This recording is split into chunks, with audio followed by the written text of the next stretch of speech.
Black power. The words can send shivers down the spine of the nervous white man. But while the white man struggles with his nightmare, the black man struggles with his dream. You have to organize yourself politically. You have to say, my power is not only the power to defend myself, but the power of the population to defend itself by taking a collective action. Black people. West London, 1970. A group of protesters march against harassment by the police of a black-owned restaurant called The Mangrove. Hands off the mangrove, says the slogan, and the restaurant was the gathering point for the march. Black power had arrived in Britain. It was like an awakening. It was like a black awakening. Young black people were fighting back against their hostile environment. It was an immigrant community in transition, from victim to protagonist, and I just thought, at last. They stood up to the state, and they defied the brutality of the police. We were not as acquiescent as our parents. We saw ourselves as revolutionary, you know. It was a conflict that reached the highest courts in the land. Since we've come here, we've suffered a long train of abuses by the police with the active knowledge and support of the British state. Policing, you have to take charge, and sometimes this wasn't possible. Who had the prejudice? You know, I want to fight. I want to fight. I need to argue. I need to scream. And the question of violent resistance would increasingly challenge the movement. The 20-hour siege started just before 2 this morning. The outcome was quite tragic. It was a criminal act, but it was for political purposes. For the first time on screen, many of the people who made it happen will tell the inside story, a forgotten history of the rise and fall of the British Black Power movement. I think Black Power said, we're not going back home. Britain belongs to us. We're here to stay. We were fighting for our rights. We're still fighting for our rights. I think the youngsters in the Black Lives Matter movement need to appraise themselves of what has gone before so that they can draw some lessons from the battles that we fought and won. I've never been a turn the other cheek person. You punch me in the face, I'm going to punch you back.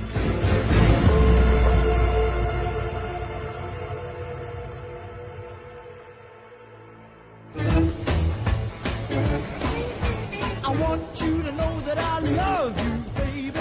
I want you to know that I care. It was very interesting when I came to London because I came in 1965. When you're not there, sing the song now. It was a Thursday, and Top of the Pops was on. Rock and roll and revolution.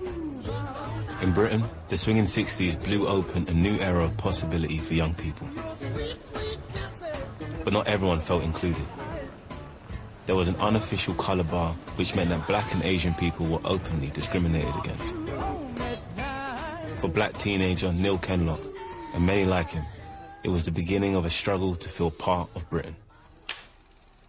I was a young boy in Brixton, and there was a club in Brixton, and the person at the door said, "We don't want your type here.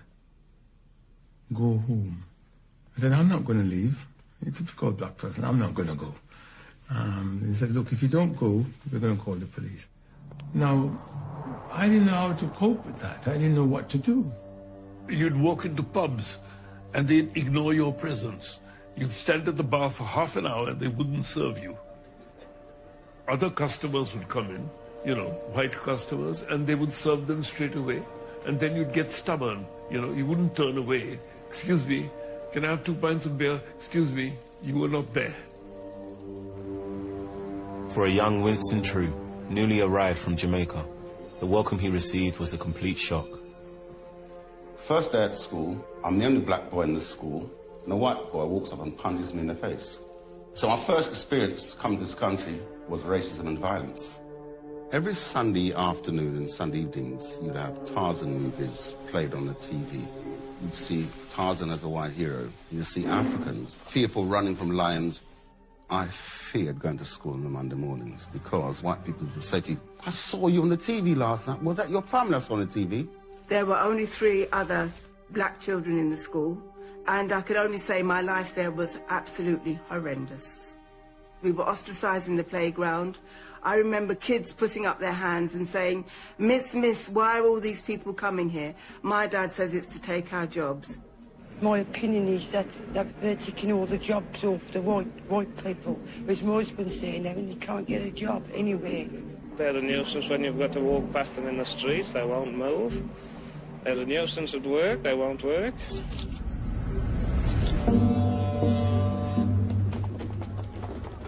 Tensions had been building since the UK government invited its Commonwealth citizens to come and help the mother country get back on its feet in the aftermath of the Second World War.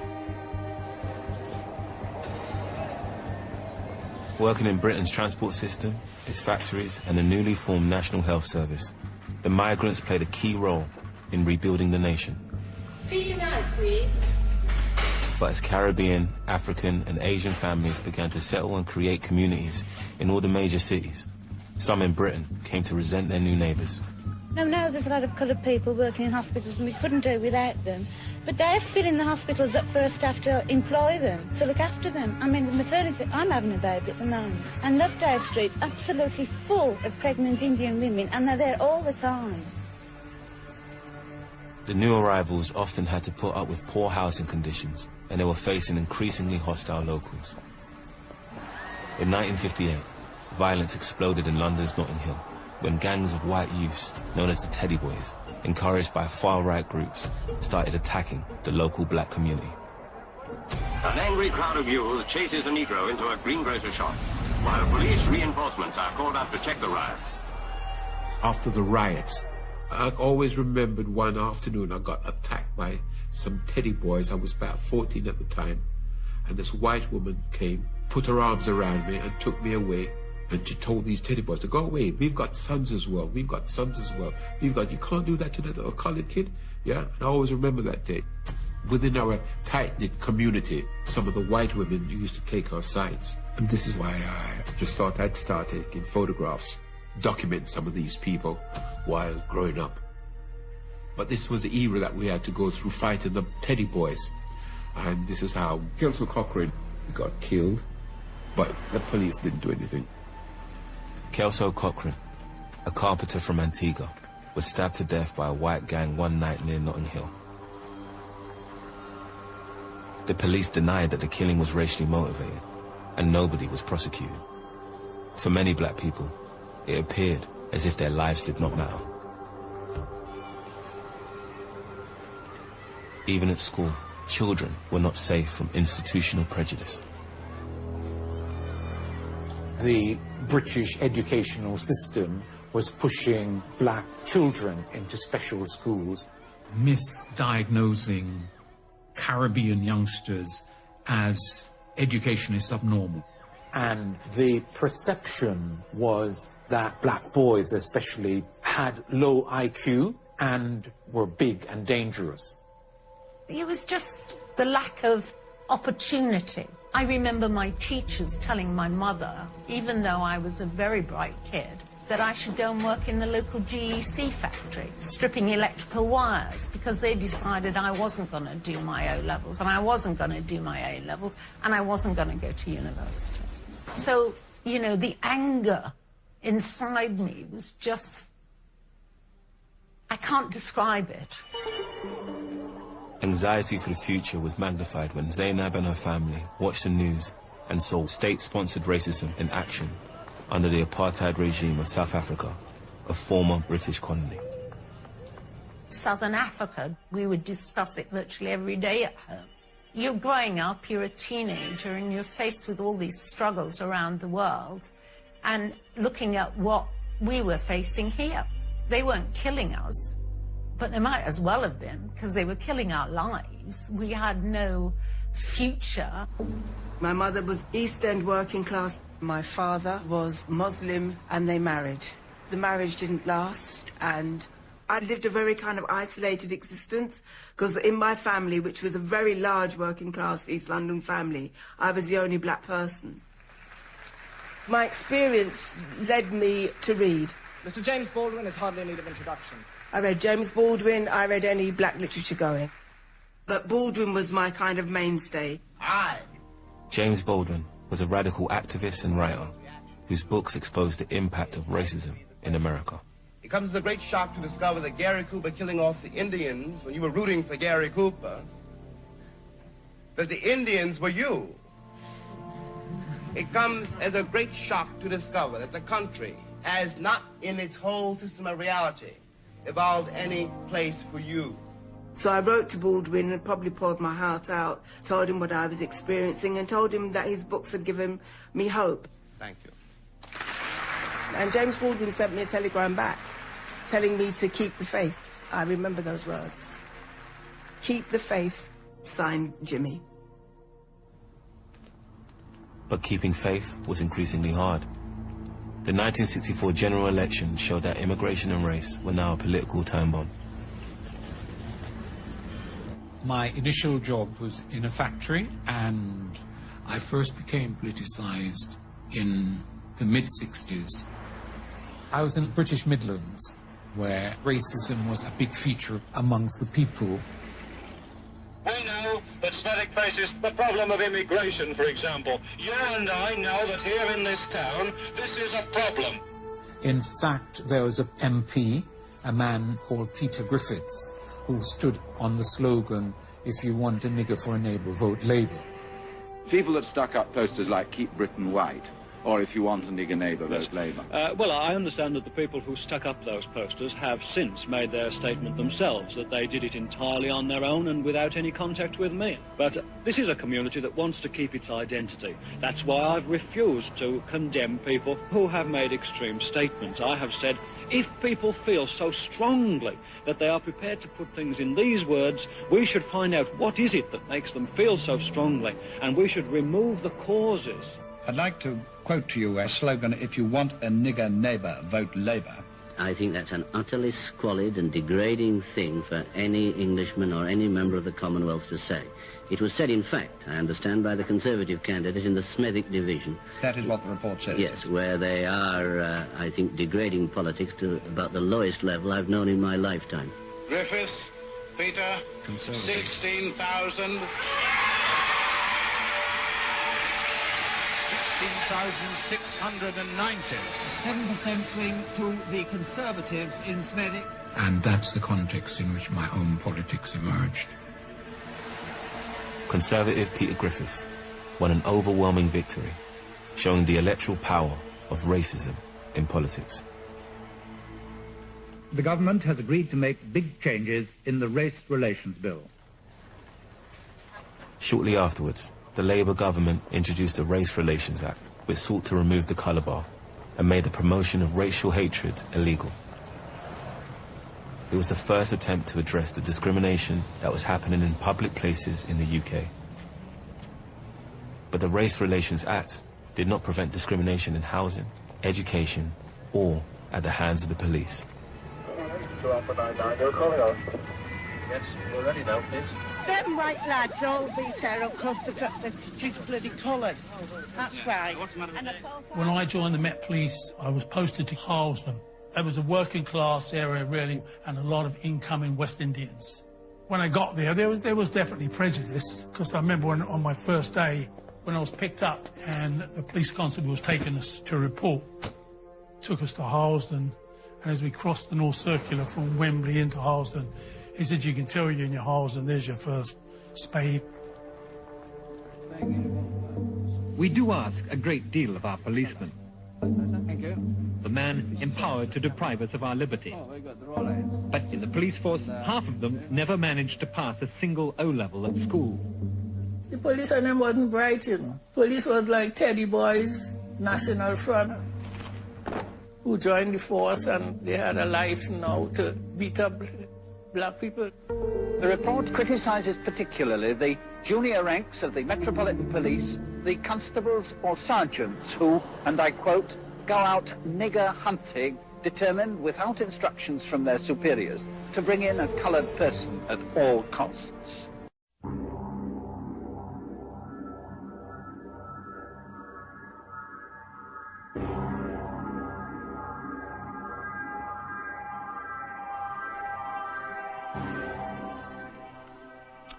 Katherine Massey Book Club, Context of White Supremacy.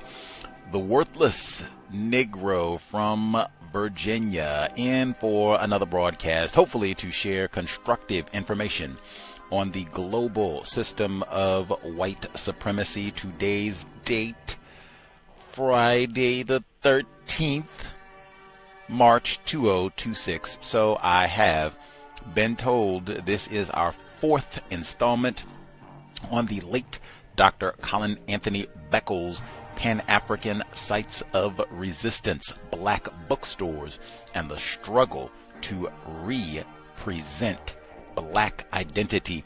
We're picking up towards the end of chapter 4. We heard all that information about the system of white supremacy, racism in the area of the world known as the UK. We heard rivers of blood and all of that last week. Our intro this week, a nice tidy summation of pretty much everything we heard last week and going into what we're going to hear this week. That audio was from the BBC documentary Black Power, a British story of resistance. That documentary is relatively new, just came out within the last 5 years or so. They feature a lot of archival footage. Our narrator for this section, she listened to about the first 60 seconds and she said, oh wow, that sounds like everything I've heard before, where they said the white man is nervous, scared, nightmare about black power. We've heard all that before, and even features a lot of black people from the States, James Baldwin, Dr. Martin Luther King Jr., Minister Malcolm X, Stokely Carmichael, everything that we heard last week about the influence of black people in the States, how they impacted what black people in the UK were thinking about racism, white supremacy, is demonstrated in the documentary film. They show a segment where James Baldwin is talking, and you hear some of the black Brits confirming this. Sidney Poitier is sitting in the crowd during that talk in London. We heard about the educationally subnormal black British students, boys and girls, but they said in particular the big black boys, they privileged, dangerous. Even in the UK, you're going to be educationally subnormal and a privileged black male. We got to put you somewhere special, like in the dungeon. They said that they talked to some of the black Brits and they talked about their childhood watching Top of the Pops. I fell out of my chair. Thank you, Gus T, for doing your homework on Britain. Top of the Pops is Jimmy flippin' Savile, who we have talked about and done whole programs about and had black people and white people from the UK participate in the cows, so you should know who Jimmy Savile is. I don't want to hear nothing about no Jeff Epstein. Before we got to Jeff Epstein and Prince Andrew, it was Jimmy Savile and the BBC aiding and abetting a child rapist for decades and gave him a TV show. What was that show? Top of the Pops. They talked about the Teddy Boys and the Teddy Girls and Peter Griffiths, politician using the nigger, you want a nigger for a neighbor, vote labor. We heard all that in the book. We've heard all that on the program before. The music in the background right now is from the soundtrack for the film Clockwork Orange, which was released in 1971 based on a book. The author of that book said, this film, which shows the young droogs, thugs out killing and raping and maiming other white people, he said, this is what I saw in Britain. What you see in Clockwork Orange, if you haven't seen it, Stanley Kubrick, white people say it's a classic. That is the Teddy Boys. All you have to do is imagine, if they're doing all this violence to white people, killing and raping, imagine Negras. Anyway, and in Clockwork Orange, exactly what she said at the end. She said, the police, oh my goodness, the police were the same as the Teddy Boys. In Clockwork Orange, the white raping, killing thugs become the police and continue pillaging, terrorizing, doing exactly the same thing. Just now I got a badge and a nigger. Now and look here, you heard that at the end where they said nigger hunting, and they talked about the police. I said, is that Norm Stamper? You got British cousins? They said go and grab the biggest blackest one and bring him out here and we're going to beat him to death. You see a spade in there, you go and yank him out of there. If he got a pint to a white woman, we beat him down.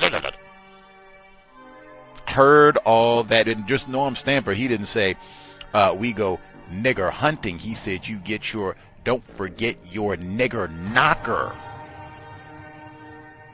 Nuance. Audio segment number 1, Katherine Massey Book Club, Pan-African Sites of Resistance, Dr. Colin Anthony Beckles.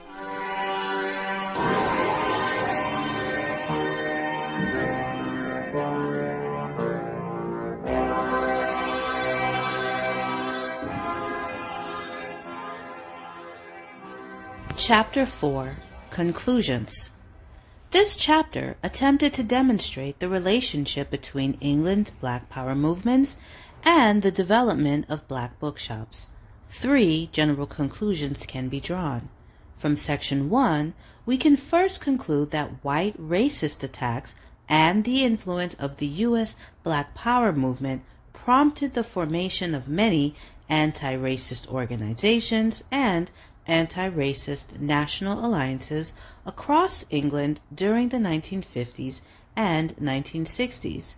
Moreover, the presence of several of Martin's 1994 necessary conditions enabled these organizations to establish black presses and black bookshops. Based on the above, we come to our second conclusion. Black bookshops were established for political reasons, to reverse the mental colonization process being waged against Britain's black population by England's dominant cultural institutions. As demonstrated, black bookshops originated in the homes of experienced black British political activists. Therein, black bookshop members created, published, and disseminated alternative definitions of black identity. The hope was that these definitions would serve as a direct challenge to the prevailing racist definitions of the time, such as the notion that black children were educationally subnormal to whites. Thus, by selling, publishing, distributing, and discussing black counter-hegemonic material, books, greeting cards, posters, and speakers, black bookshops began to fill the growing demand held by the black British community to know the truth about their history and their culture. Finally, the review provided in Section 2 of this chapter guides us to our third conclusion. The development of black bookstores into Pan-African sites of resistance linked them critically to England's black power and education movements. It will be recalled that during these movements, black bookshops served as physical wells of counter-hegemonic discourse for many sections of the black British community. They provided alternative meanings of black identity for school children, parents, laborers, and prisoners. Furthermore, by examining the everyday microstructure of the bookshops, we also witnessed how the bookshops functioned as community information and advice centers, as informal debate forums, and established or attached themselves to alternative community-based schools. Moreover, black bookshops also served as informal meeting, recruiting, and organizing centers for the local and international activists and international black power organizations. As such, cross-national networks were formed between politically active bookshops and travelers involved in black liberation struggles across England, the U.S., and the Caribbean. While these aspects of black bookshops were advancing the black struggle in England and elsewhere, the bookshops were also drawing attention to themselves. As we shall see below, much of this attention was not positive. Chapter 5. Black Bookshops, the Dynamics of White Domination and Resistance. Section 1. As the impact of the black bookshops movement became more significant, the system began to show its force. For example, radical newspapers, which were originally sold on the streets in public venues, became the victim of sustained police harassment.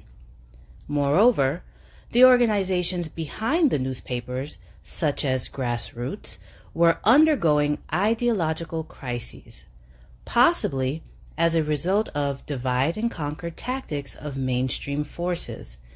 As such, by the start of the 1970s, the militant newspapers were appearing spasmodically or had declined. The bookshops, however, had a different structure. Below, we see how passive and aggressive tactics were used against them. Passive repression, economic silence, and neighborhood harassment. The bookshops were private spaces, territories which could be defended. As such, the open harassment on the streets by law enforcement officials, which occurred with newspaper vendors, was an implausible tactic for bookshops. As such, different strategies were necessary. Repression tactics used against the bookshops were passive at first.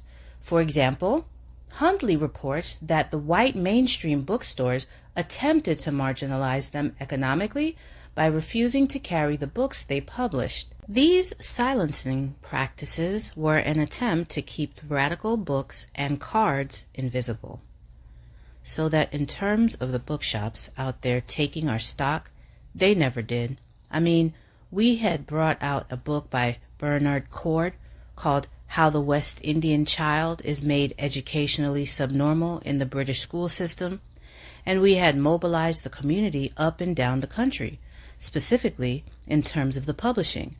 We didn't exist. They never even read the book. Bernard Cord, John LaRose, and I went to the W.H. Smiths, this big place in the Strand, to tell them, look, people want this book. They would buy this book, and they didn't even. We couldn't succeed at all. I think when we did with the third set of cards, we did approach some shop, and they didn't want to know. I know that because I went myself. I did a lot of the legwork, and they didn't want to know. They wouldn't take them at all. Huntley, 1994. This silence and invisibility was further entrenched by the fact that the mainstream media refused to carry coverage of the bookshops and their endeavors. Another tactic used by white neighbors was to call the police and government officials complaining the shops were lowering the standard of the community. Huntley describes that situation as it affected her store. The complaint was that we were lowering the standard of the street, and that was selling books. This was a white neighborhood. It's not as pure white as it was. They must have known what we were selling. They knew I was doing something, and they gave us X number of months to leave, to cease the operations. Huntley, 1994. Aggressive tactics of repression, vandalism, and firebombing. In addition to these passive tactics, more traditional English tactics were used. Black shops were physically attacked. Miss Huntley reports that every morning when she went to the shop, she didn't know what to expect. The National Front and the KKK graffitied the shop. Threats were mailed to them, giving them 7 days to get out. Windows were smashed, shops were broken into, shelves were destroyed, and water was thrown on the stock. In 1973, Unity Bookshop in Brixton had a bomb placed in the letterbox and the shop burned to the ground. Grassroots Bookshop, too, was firebombed, and Bogle felt that they were next on the list. Bogle Bookshop was attacked in 1977. The motives for the attack, fear of the black bookshops organizing power and power to affect the education system, is clearly spelled out in a propaganda leaflet left at the scene of the Bogle Bookshop attack. Are the natives restless in your school? Have they made your halls and schoolyards resemble the Congo? Have the bathroom blackbirds made the restroom unsafe? When was the last time one of your girlfriends was attacked by the Banana Brigade? When was the last time they tried to proposition one of your girlfriends? The jungle bunnies are organized.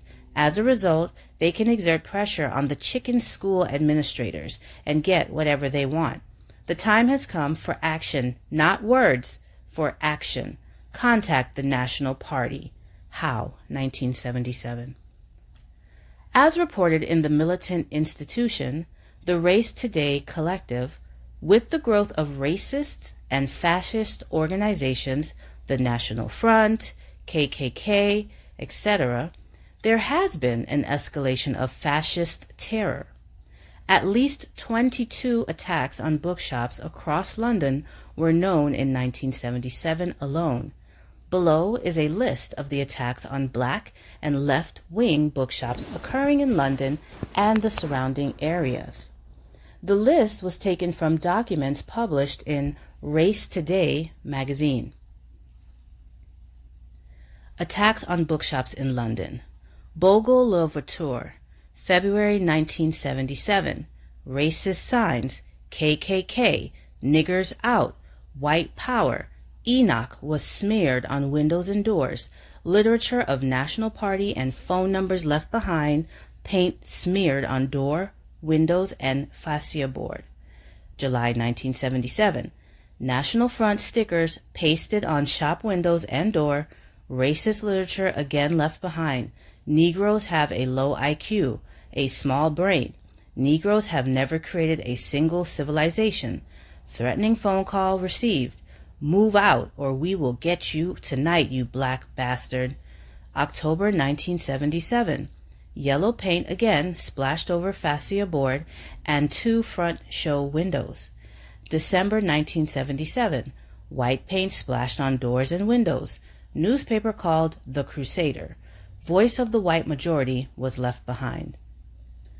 Atlas Books, February 1977. Brick thrown through window. Bookmarks, March, April 1977. Stickers pasted. Ku Klux Klan, a National Front, obscene fascists, telephone calls. June 1977. Locks gummed up with gumming material. New Beacon Books, Finsbury Park, May 1977. Racist stickers pasted. KKK, muggers. June 1977. Racist slogan painted across front of shop. Niggers out. Centerprise Bookshops, February 1977. Front window is smashed. June 1977. Shop front covered in racist slogans. Doors damaged. August 1977. Fire started by pouring inflammable liquid through letterbox entrance. Shelves and books damaged. Corner House, July to August 1977. Several pasting of National Front stickers. Other bookshops, July 1977. Writing on shop, "You're next, death to you, National Front, BMP." December 1977. National Front stickers and anti-immigration stickers. Unity Bookshop, August 1977. Unity Bookshop gutted by firebomb. Virtually all the stock of books and crafts destroyed. No arrests made. Luckily, no loss of life. Unity Bookshop, Brixton, March 1973. First Unity Bookshop in Brixton, firebombed. Soma Books, September 1977. Received threatening phone call saying bookshop will be burned down that day. Head Start, October 1977. Received threatening phone call, "Niggers get out. Sometime this week we're going to bomb you." 2 minutes later, another call saying, "Get out, nigger." November 1977. Windows smashed. Attacks on bookshops outside London. Cradwell Books, Newcastle, March to October 1977. Window smashed at least 6 times, inflammable material pushed through the letterbox. Northern Star, Leeds, July 1977. Attack resulted in a number of staff being treated for injuries received. Mushroom Bookshop, Nottingham, August 1977. National Front stickers on windows, followed by a brick. Then an incendiary device was pushed through the door, but failed to ignite. Searchlight note number 30.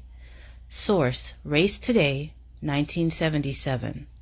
Race Today, 1978. Of note is the fact that the bookshop attacks came at a time when certain racist cabinet ministers were ready to capitalize on opportunities such as these. Returning from the wilderness of political isolation, the infamous conservative statesman Enoch Powell again sounded the alarm against the rising tide of black immigrant power. The colored population of over 2 million, which is predominantly concentrated in the central areas of the metropolis and other key urban and industrial centers of England, does possess a power which would not accrue to a mere random sample of 2 million persons similarly located but not perceived or perceiving themselves as distinct from the rest. I have been describing the forces which invest the new Commonwealth in immigrant-descended population in England with the sort of power which cannot in the nature of things remain unexerted. The consequences of new Commonwealth integration are not static. They are dynamic. The picture is not that of a province or corner of the country occupied by a distinct and growing population, though that would be perilous enough.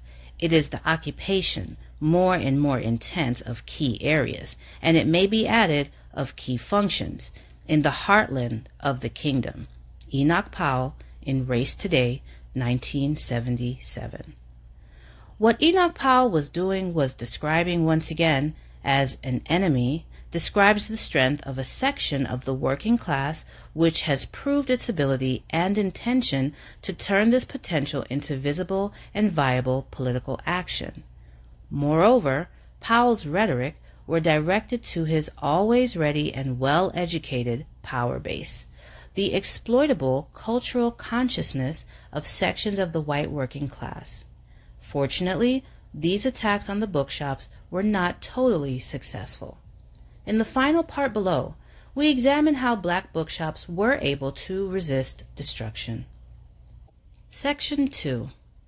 Despite the economic and physical attacks, the black bookshops did not succumb. Various strategies of resistance were employed by black bookshops. Local and international networks were utilized for advertising and writing campaigns, publicizing the attacks and the inactivity of the police, and the formation of a bookshop alliance. Local and international networks. As discussed above, mainstream bookshops refused to accept the books carried by the black publishers and bookshops, and the media refused to broadcast news beneficial to the bookshops. However, bookshop members countered these tactics. Using word of mouth, they relied on themselves and contacts in the black community to distribute information about the bookshop items. We didn't go through them at all. We did a network thing. We relied on our own, ourselves. Huntley, 1994.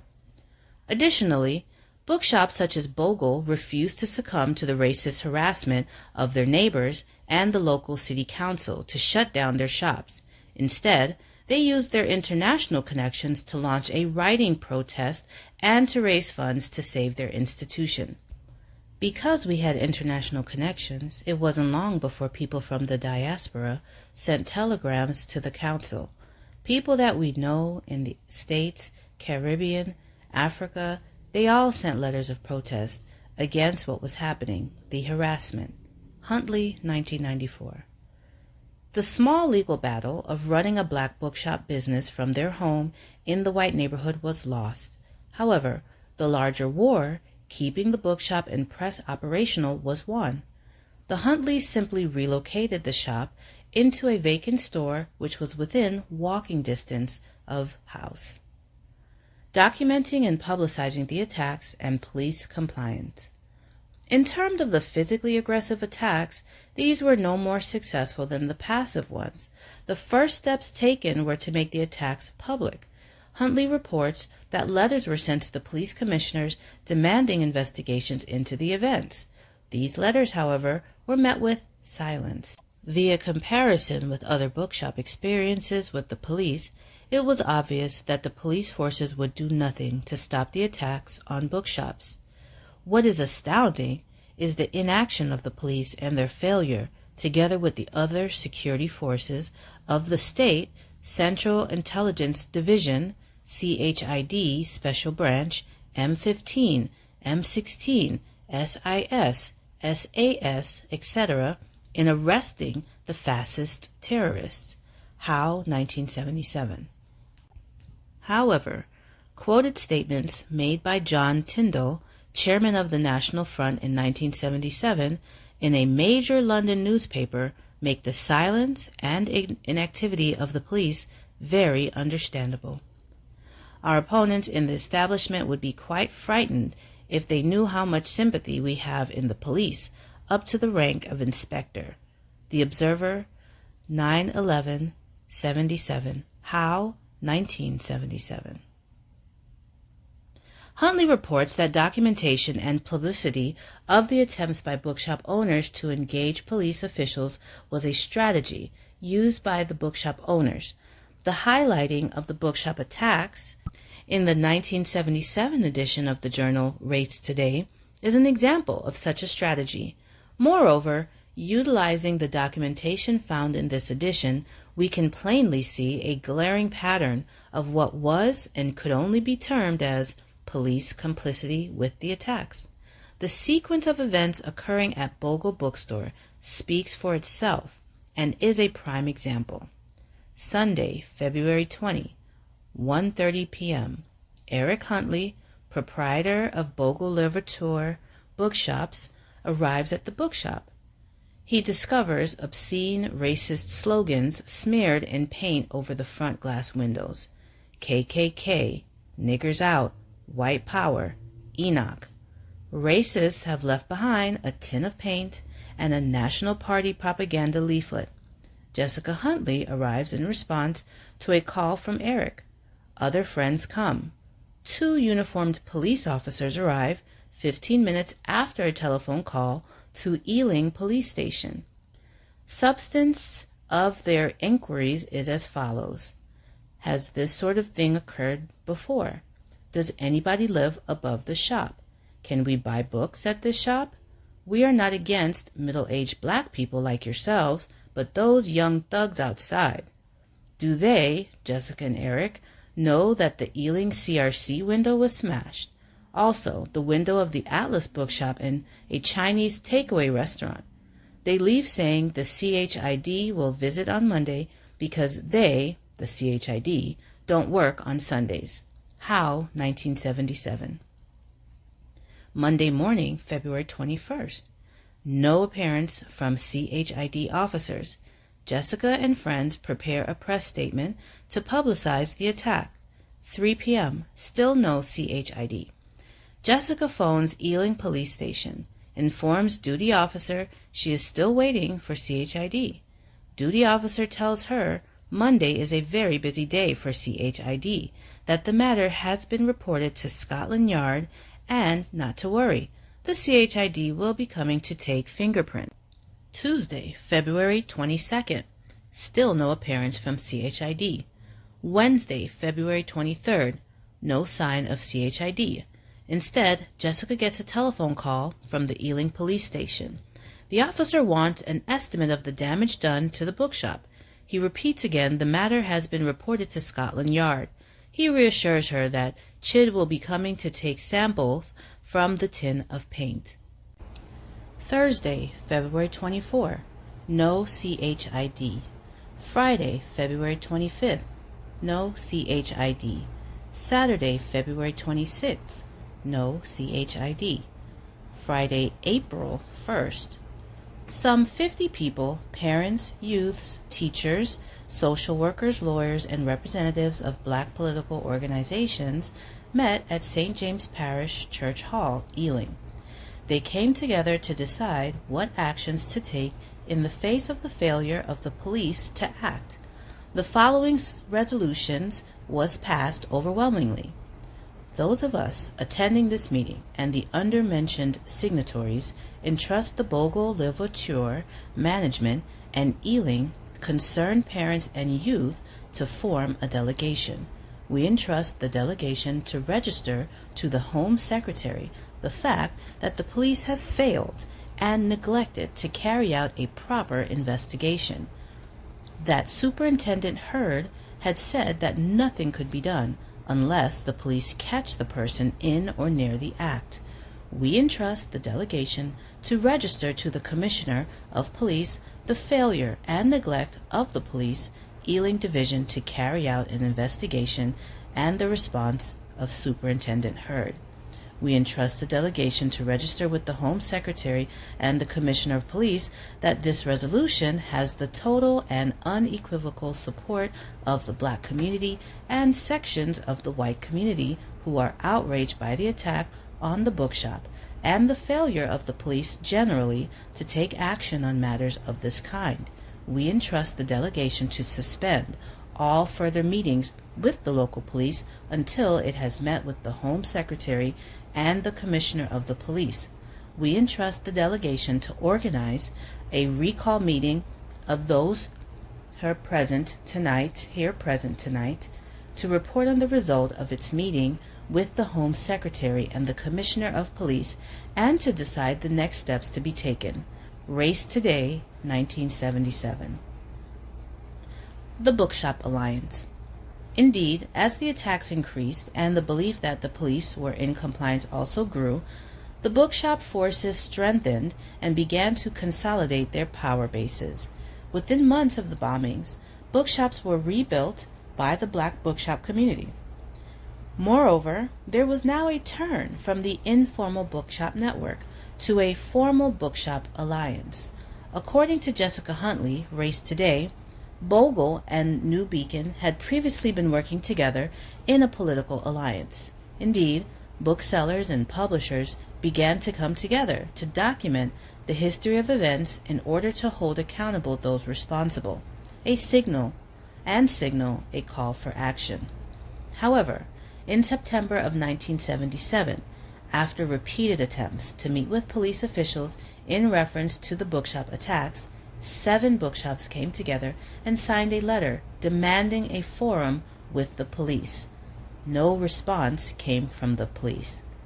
10 bookshops got together later that month and sent a letter to police officials outlining the escalation of the fascist terror and the danger to life from these attacks, and again requested that he meet a delegation. Finally, after several meetings, the Bookshop Joint Action Committee was formed with 7 of the 10 bookshops, according to Jessica Huntley.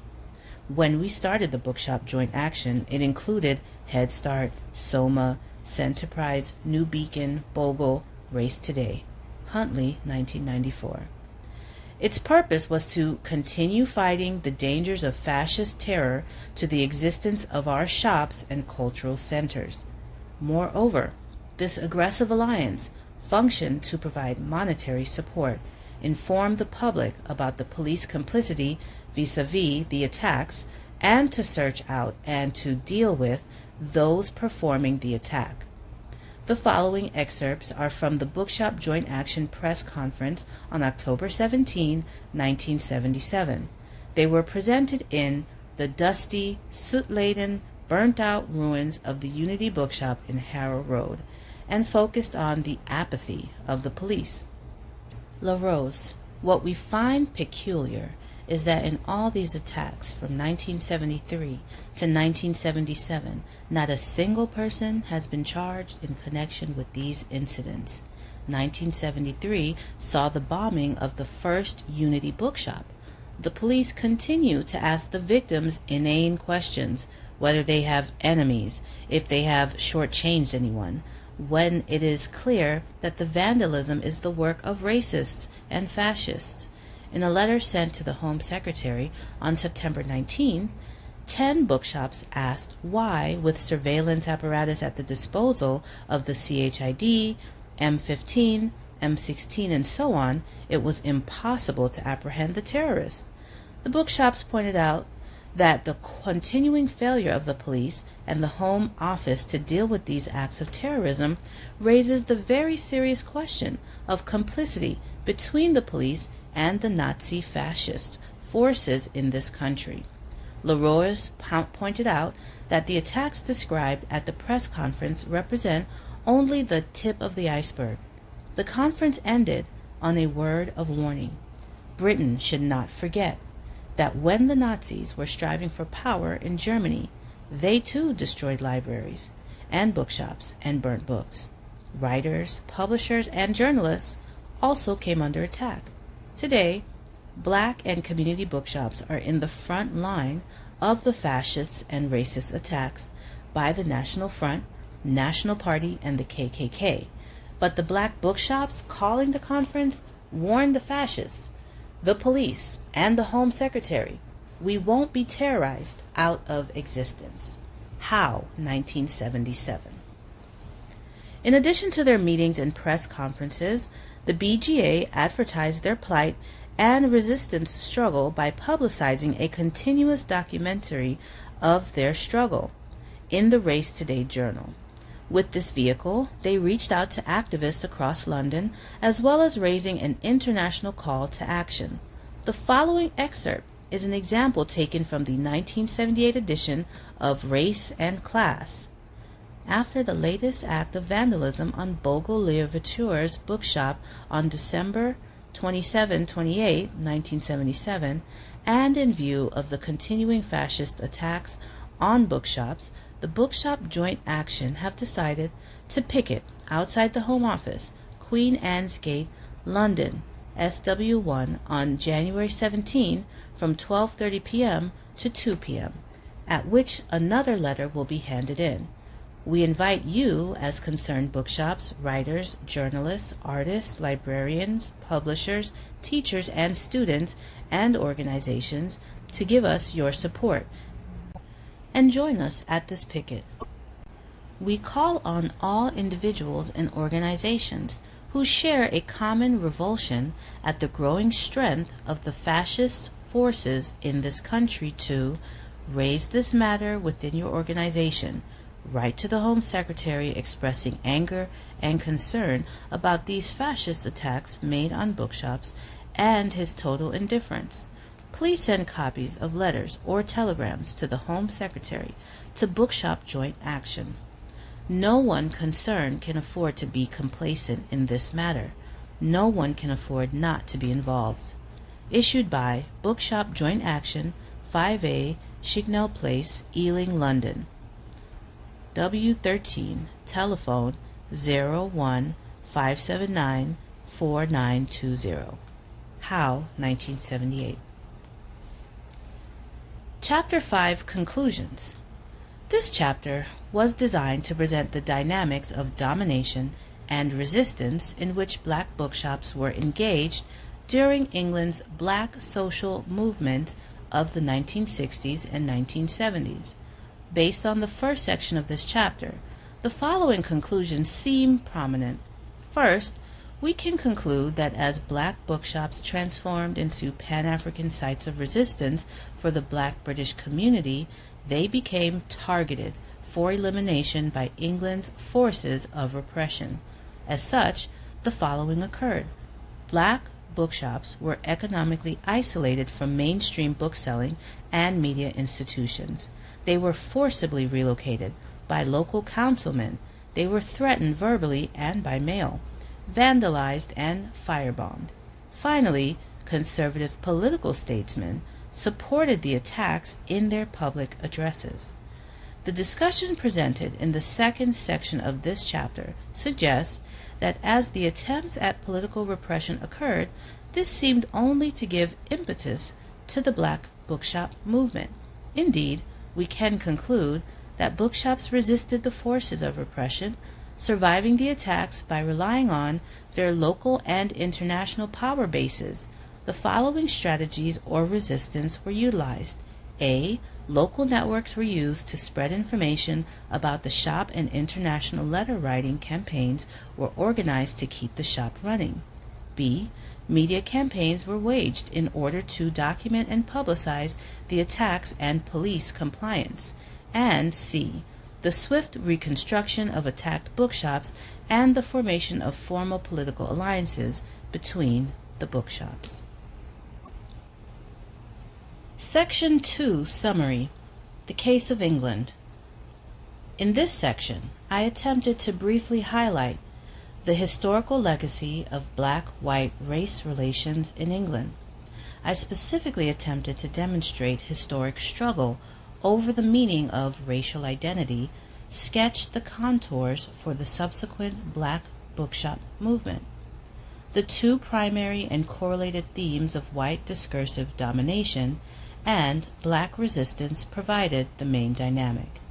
Beginning with 16th century England and continuing up through the black bookshop movement of the 20th century, we witnessed the following attempts at white racial domination: the construction and dissemination of the discourse of white supremacy, the notion of a white-dominated racial hierarchy by the British intelligentsia, academics, scientists, political statesmen, theologians, press, and publishers.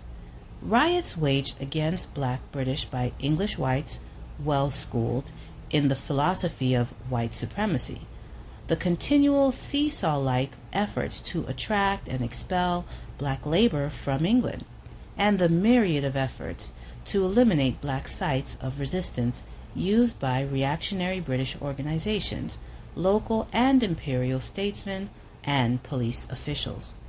However, despite these attempts at white domination, we also witnessed enduring forms of black British resistance. Indeed, throughout this time period, black British activists have countered the white supremacist definitions of black identity by representing the meaning of black identity. Over the years, this was accomplished by organizing and forming resistance formations such as Pan-African conferences, Black Power organization and presses, and finally, black bookshops. Indeed, we saw how during the late 1960s and into the 1970s, the multi-dimensional black bookshops brought together many aspects of the previous black resistance formations. Thus, the bookstores transformed into Pan-African sites of resistance. They functioned as publisher, presses, as constructors of black identity, as archives of black history and information, as debate forums and meeting houses, and as centers for the organizing of black power demonstrations, and were integral in the establishment of alternative black education centers. Moreover, it was evident that through local and international political connections, the bookshops became global black empowerment bases. The network of black bookstores constituted the access in an informal Pan-African web of resistance, wherein information was exchanged and racist notions of black identity were challenged and deconstructed. Furthermore, via this same bookshop network, alternative definitions of black African identity were represented and disseminated throughout England, the United States, and the Caribbean. Finally, we noted that by using resistance strategies such as documenting and publicizing attacks on the bookshops, and by establishing formal alliances among the bookshops, the black bookshop were able to survive various assaults made upon them by utilizing a variety of resistance strategies. Now, the mother of the murdered black teenager, Stephen Lawrence, has told the Undercover Policing Inquiry that she's profoundly troubled that the Metropolitan Police may have spied on her family's long campaign for justice. Baroness Doreen Lawrence said she believes the force viewed them through a lens of suspicion that was not only disrespectful but also dehumanizing. The Met has apologized unreservedly and says it has fully accepted that there were major failures in how the relevant team was managed. Simon Israel reports from the inquiry, and we should warn you, there is some offensive language. The mother of the murdered teenager, Stephen Lawrence, was the trigger for this marathon public inquiry back in 2014. And yet, Baroness Doreen Lawrence would have to wait 11 years to finally give evidence. The evidence that that I shall give shall be the truth, shall be the truth, the whole truth, and nothing but the truth. And to respond to allegations, there'd been a police spy in the family camp during their long campaign for justice in the 90s. And what we want out of this is to find out the truth of exactly what went on that night. If they're able to put that amount of attention and resources into to discredit us as a family, if they put that amount of attention into seeking and to finding Stephen's murderer, we would not be sitting here today. The most damning claims have come from former undercover officer turned whistleblower Peter Francis. He spent 4 years in the secret Special Demonstration Squad. Having received a commendation, he went on to win compensation for post-traumatic stress disorder. In 2013, he revealed to a Channel 4 Dispatches documentary of concerted efforts to find dirt on the Lawrence family. They wanted any intelligence that could have smeared the campaign. Had I, through my circles, come up with something along the lines of the family were political activists, if somebody in the family was involved in demonstrations, drug dealers, anything.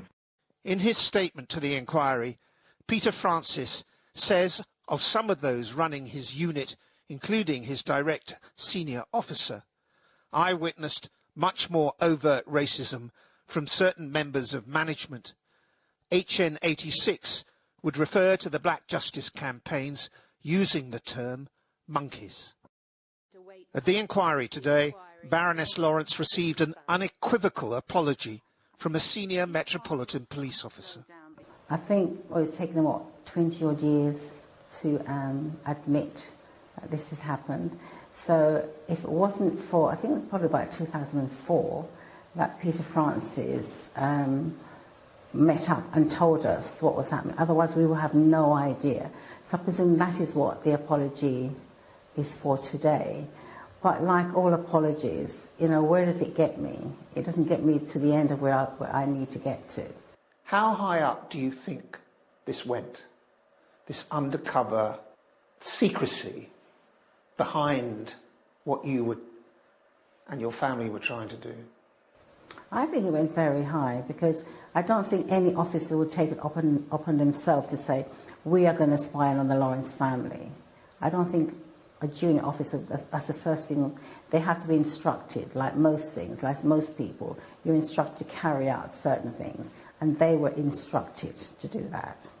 Do you believe Peter Francis's allegations? Yes, I do believe him. All of them? What do you mean by all? All of them that affected you?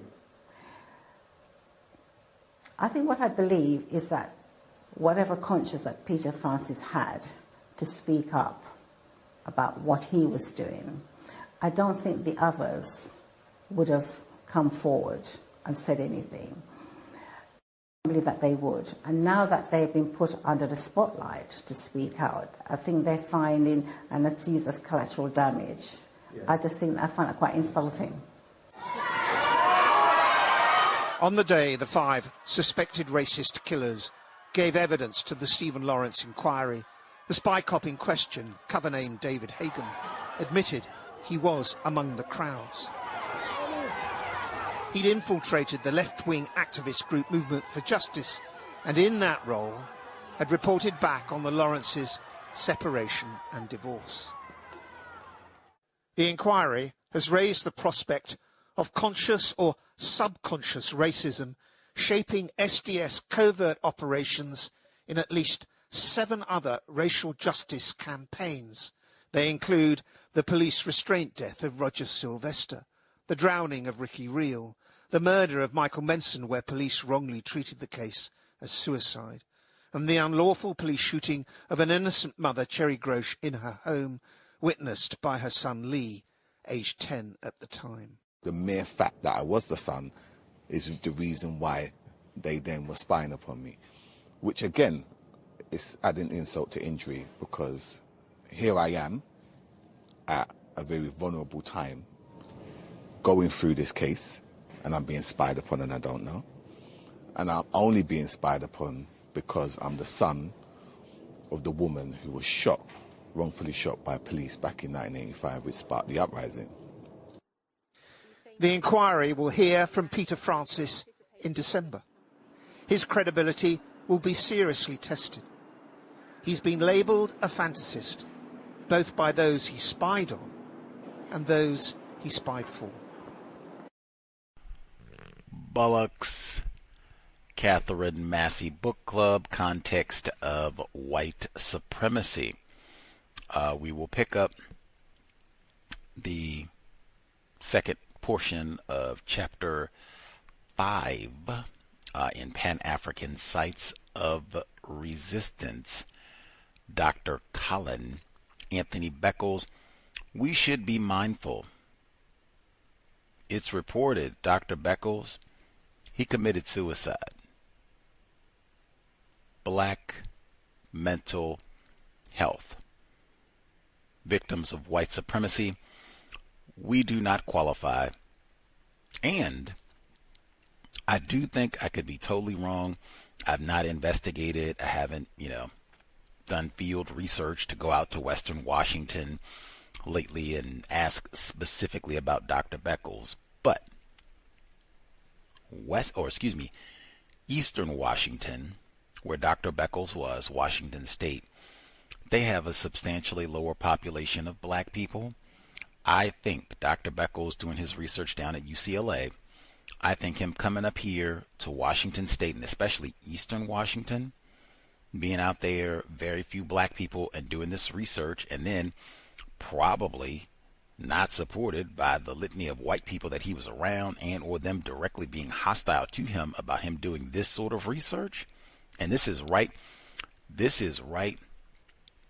in the middle of the O.J. Simpson trial and everything. They're getting ready to get rid of affirmative action in Washington State. That's when he's doing this work, and he commits suicide late 90s. Man, I do not think it would have been easy for a privileged black male to be in this state, and especially, like I said, Eastern Washington, where there's very few blacks. Eastern Washington is not like Seattle at all. I think it would be very difficult to be out there doing this sort of research. And yeah, anyway, that's something we should be mindful about as we proceed. Folks have thoughts, observations. First portion of the dissertation for today, the number 720-716-7300, the code 564943 pound. Press star 61 if you would like to participate. The email untiljustice@gmail.com. Let us know if you have thoughts, observations. The audio that we heard at the very end, after the text dissertation concluded, that was from 3 months ago. That was not, I have to look at the exact date to see if the calendar had officially clicked over, if that was like right at the end of 2025, or if that was right, a couple weeks into 2026. But either way, that was just like within the last 3 months. Baroness Doreen Lawrence, who carried the Olympic torch when the Olympics was in London in 2012. She was part of the ceremonies and carrying the torch and everything. That was her talking about the Metropolitan Police, and they got all these old fancy titles and names for it. Said, oh man, the Metropolitan Police, they got the old unit to come and spy on us and see, what we were up to. The special security division, where they come and look in on you and see what you're doing and all this. Special demonstration squad, that's it, the special demonstration squad. And they got the Black Power desk. These old folks, that's who we've been reading about. They go and spy What you doing? What books y'all got? What customers you got? What books did you buy? What y'all been talking about? Y'all was at the Stokely Carmichael? Write all that down. Where you live at? What's your phone number? What's your address?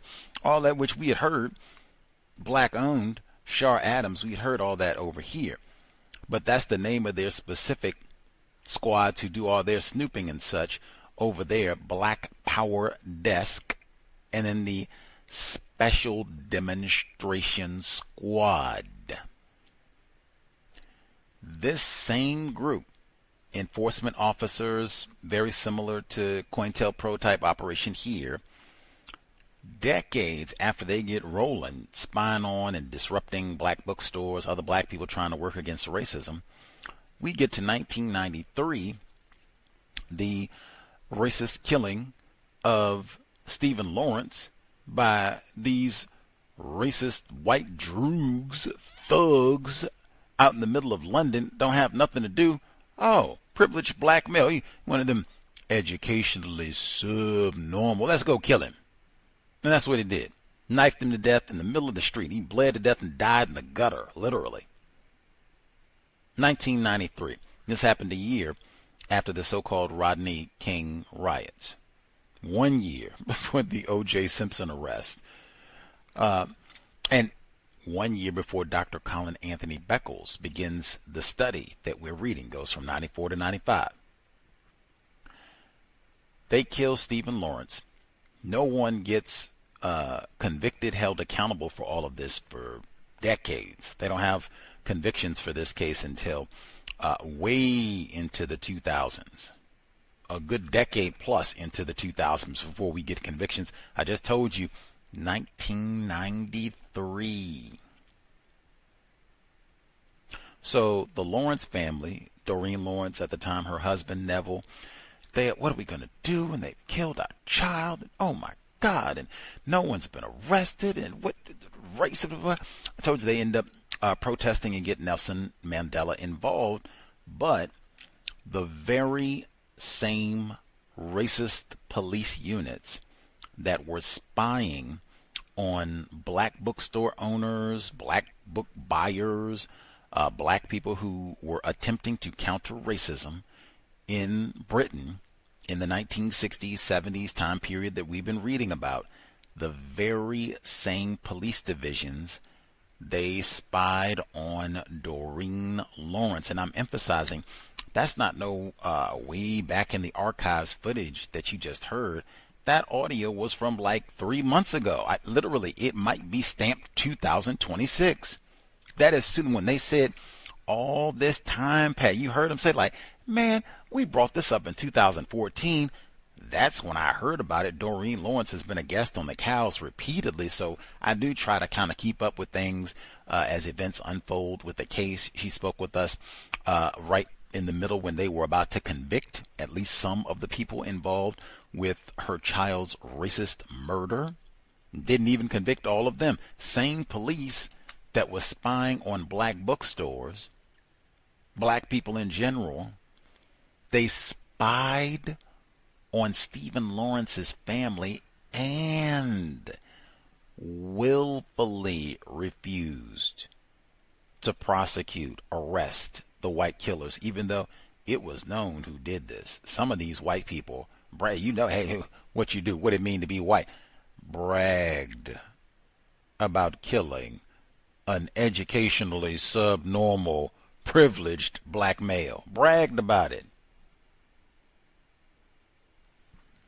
But the same division, and I knew about Doreen Lawrence being followed and all that because, like I said, I talked to her. She's been a guest. I've read her book. They have documentaries and lots of reports about this. They've been investigating because apparently they were doing so much of this spying, and they were spying on white people too. Of course, I'm paying attention to this because of Stephen Lawrence, Doreen Lawrence. And she even mentioned quickly, she and her husband got divorced. You can go back in the archives and hear when Doreen Lawrence was with us. We asked about their divorce. System of White Supremacy. But you can put that together. Some of those white officers, and I'm not aware of any black people that they had. I'm sure they did.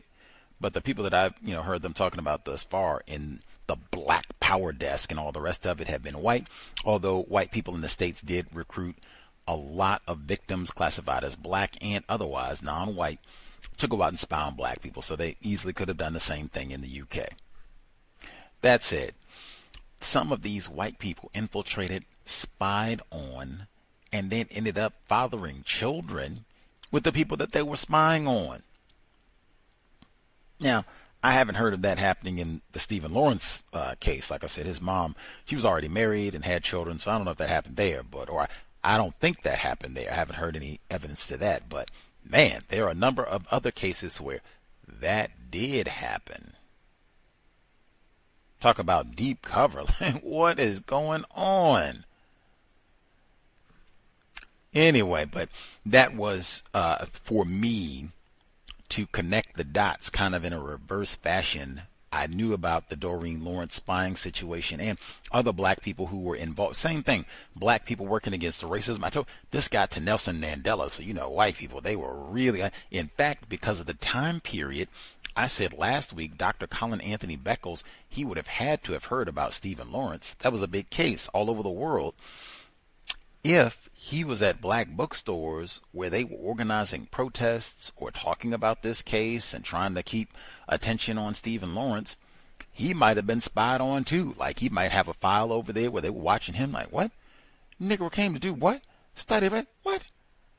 Get his name. What is his name? Get a file right now. But where's his passport? Let me see your paper. All of that. Anyway, but that is, and you probably see that same sort of continuity here in the U.S. Assata Shakur, Tupac Shakur, generationally, or even just, in general, spying on, stooping on black people, that sort of thing. But I mean, hey, when you got a solid system, you can do things like that. We snooped and spied on your mom, got her in trouble, wrongly, unjustly. Let's see, some of the tidbits from today. I'll get in some of the emails as well. Let's see. Some of my notes. Go back. Let's see.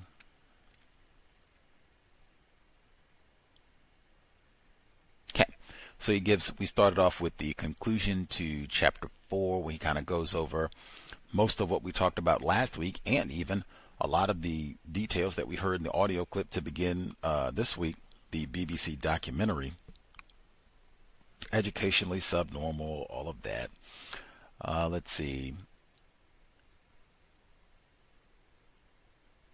The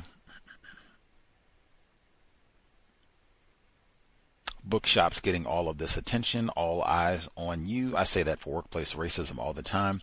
Getting all of that attention is generally not constructive because it's going to be attention for the purpose of mistreatment.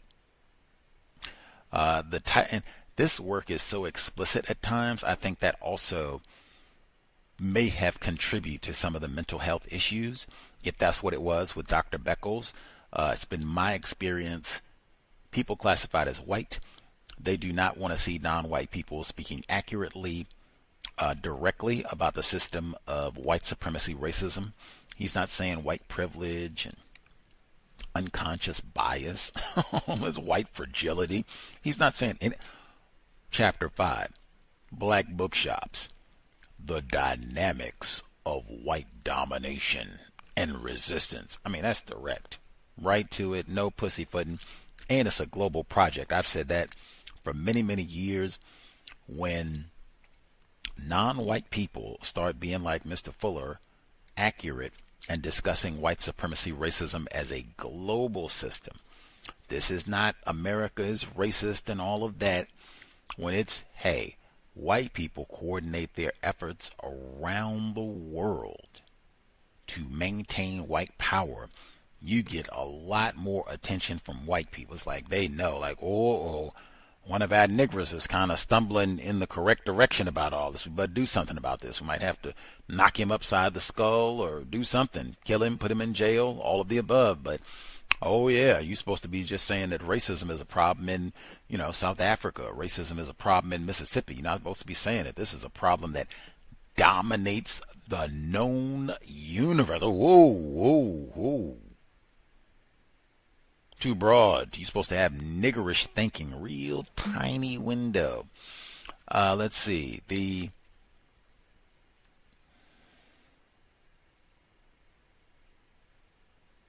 passive repression, economic silence, and neighborhood harassment.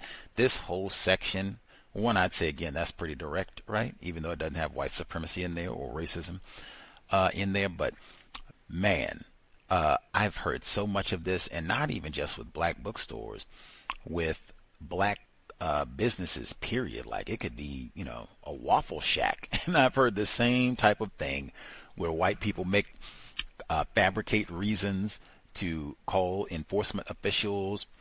They'll throw down trash, everything that they mentioned, vandalize the establishment, all of that. See if we can get this thing out of business. And like that, frequently I've heard this with a black person. They were not selling books. They were not having no so-called community meetings. They were not doing a whole lot constructive with the establishment. Making money, I guess, you can say that, but it was not nothing that was looking like it was heading towards justice. White people did not care. Leroy ain't supposed to have no business. Leroy business, it's my business to see that Leroy ain't got no business.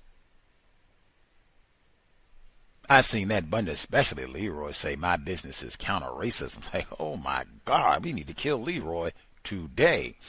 Let's see. He says, Huntley reports that white mainstream bookstores attempted to marginalize black bookstores economically by refusing to carry the books they published. These silencing practices were an attempt to keep the radical books and cards invisible. Same strategy we've heard before, and we've heard it both ways. So we've heard it. You got black bookstores and they're selling books and such. We don't like these niggers. Okay. We'll get the Barnes and Noble and all the other bookstores. We'll get all the books. Iceberg Slim and Shaft and whatever else you niggers are reading these days. We'll get 1 billion copies and we'll sell it 50% cheaper than you because we got all the hookups and all the rest of it. It's easier for us.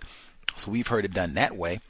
And that just kills the black bookstores, and they can't move any inventory, and the speakers don't want to come there and all the rest of it, so we can get rid of them. Or you decide you get slick and want to publish some books. We not putting nothing you published in our store. I don't want to hear what. Well, wait a minute. We do it. I don't even care. We not putting nothing you published in our store. Now, how about that? And I'm gonna tell my cousin too. How about that? We have heard all of that. Just spin the globe to a different spot, and yep, heard all that before. Something to keep in mind, because really, some of these same tactics. What a matter of fact. Of all people, you know who I'm reminded of? SNOOP.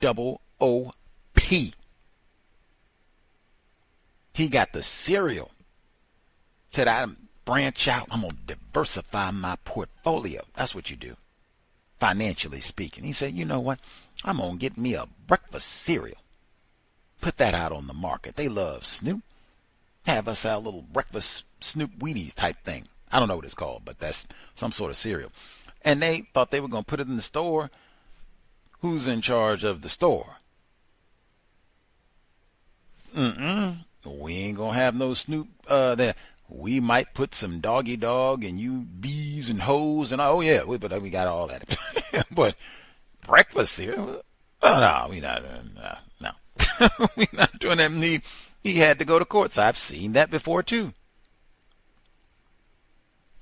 That's what domination looks like, and that's what the chapter title is. Let's see.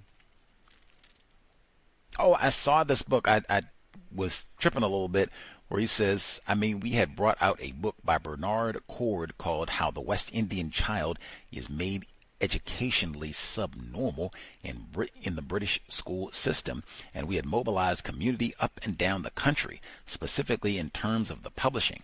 We didn't exist. They never even read the book. One, I did see that book. last week when I first heard that term. I was so staggered. So yes, you can get that book. Check it out if you are so interested. Probably lots of good tidbits. But even to think about that, like to write, such a book that is so important, and white bookstore owners, we're good. Oh, well, please, sir, I don't call no cracker and none of that, curse no white. We're good. Oh man, is it any? We're good. You can't ain't nothing to talk about. Ain't no explain. We don't care. And I humbly submit, that is, white people are not ignorant about racism. We are protecting our business interest. Our interest is not making money peddling no books. Our interest is the system of white supremacy. So no, I'm not peddling your goofy books. Set them on fire if I can, and we heard about all that coming up. Let's see. The tactic, the white neighbors call the police, government officials complain that they're loud, noisy, lowering property values. That is standard operating procedure, and we heard that in the audio. The segment that we started with today, the BBC documentary, they have a scraggly white woman, and when I say scraggly, like, I have been told, I could be totally misinformed and retarded, but I have been told a few times that at some point, I guess in somewhat recent history, Brits were notorious for having bad teeth. I don't know if that's still true. Maybe, that's one of them lies, but I have heard that.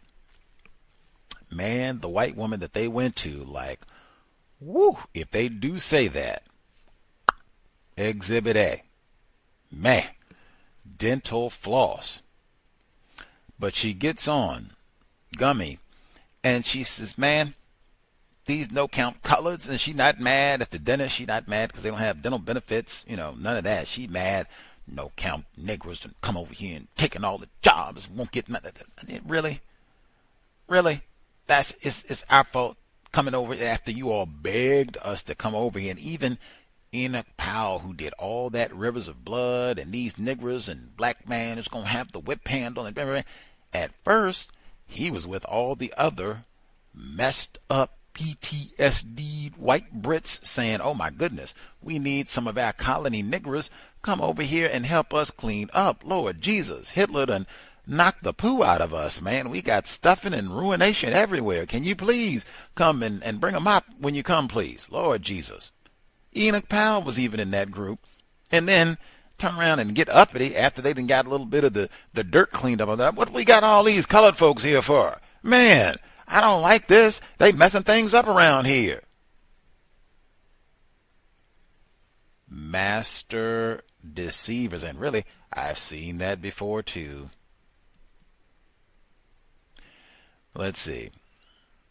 Oh, and then look here. Look what they said when they get to talking about complaining about the bookstore. He said, the complaint was that we were lowering the standard of the street. What does that mean? The street? You mean the road? Had a grade of A, and now you go out there and it's got potholes and cracks in it. Like, what are you talking about? What? And that was selling books. This was a white neighborhood. That's the only neighborhood there is. It's not as pure as it was. What does that mean? Pure. Even that one, that's one of those, sometimes they say pure, that's supposed to mean like godly, you untouched by sin, Now we got one of these old heathen niggers in here. Woo, let's see. They must have known what they were selling. They knew I was doing something, and they gave us X number of months to leave to cease the operations. That's Godfather. We're going to make a deal with you. And we already know it ain't no options, because if you mess around and don't do what we want, hey, we talked about fires, having mysterious fires. Oh yeah, it might be a whole lot of mysterious fire. Maybe you home for the fire. maybe you're not, but we're going to make you an offer that you can't refuse. You're going to quit selling them their books. That sort of power all over the world. He says in 1973, Unity Bookshop in Brixton had a bomb placed in the letterbox and the shop burned to the ground. Wow. Like, even, I'm just reminded, this is why I wanted to read that book. I'm glad we did. Tonight we bombed the U.S. Capitol because on Tim McVeigh, on Columbine, on Eric Rudolph, hey, Iran right now. White people and bombs. I mean, woo, they will do some explosives. Call it IEDs. Get creative about this thing. Let's see. That's one too. Was anyone ever arrested? They got all these bombs and arsons at these black bookstores. Anybody ever get caught for that? Can you imagine a black person going and bombing white bookstores? I'm mad y'all don't have no Negro lit section in your store, and I'm going to bomb a white bookstore once a month or whatever my timetable is until you all do right and, you know, get some iceberg slim up in this bookstore. Can you imagine? Come on. Even in the States, anywhere in the world.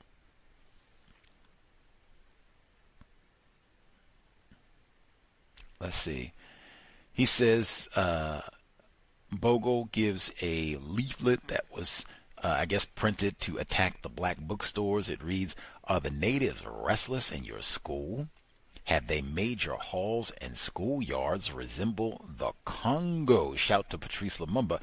"Have the bathroom blackbirds made the restroom unsafe?" Why you call us blackbirds? Like, what's up with that?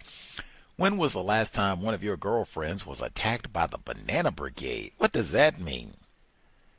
The Banana Brigade? What does that mean? "When was the last time they tried to proposition one of your girlfriends?" Well, I'd rather that than them propositioning me.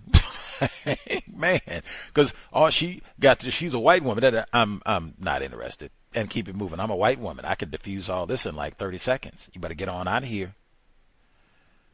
Let's see. The Jungle Bunnies. They said that, I guess they say that across the pond everywhere. Say the Jungle Bunnies are organized. As a result, they can exert pressure on the chicken school administrators and get whatever they want. The time has come for action, not words. For action, contact the National Party.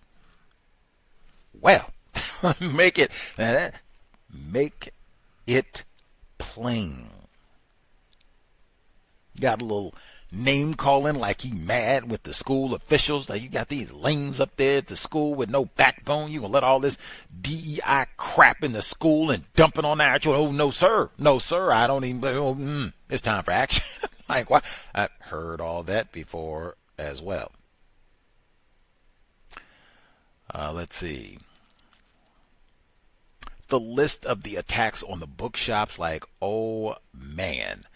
I just looked like, wow, it was a lot of it. It just goes on, and they put the stickers on. And even, I said, man, I'm not sure I was familiar with the KKK in England. Like, I know that they have different chapters around the globe and all that, but I'm not sure I'd heard someone like talk in detail about KKK activity in Britain. That's not all of the racists in Britain, and that's not the only way that racism is practiced in Britain. But dang, that might be one. Save next time we speak to someone from that part of the world. Like, wow, Klan active. Have you looked at Klan activity in your part of the world? Comparison, contrast, even. Let's see. But the list is massive with all of these different fires and vandalism, and even that.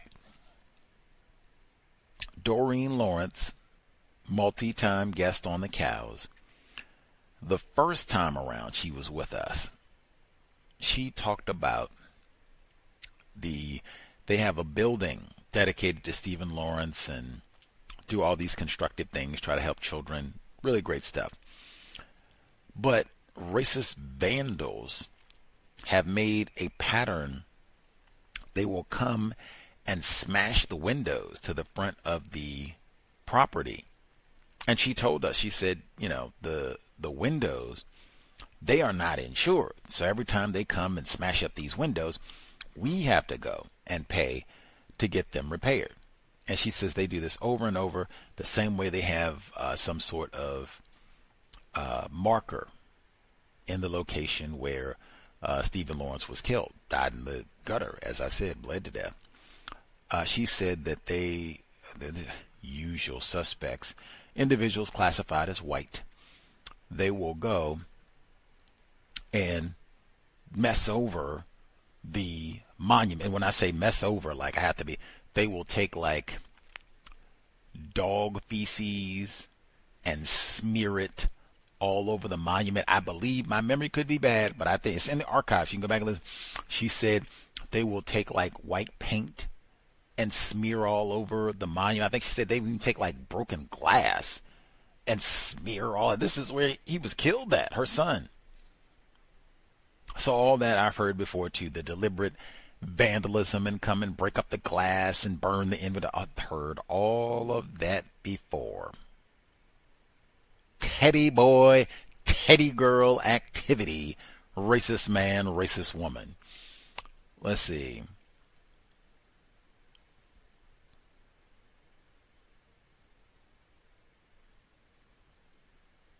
More Enoch Powell this week.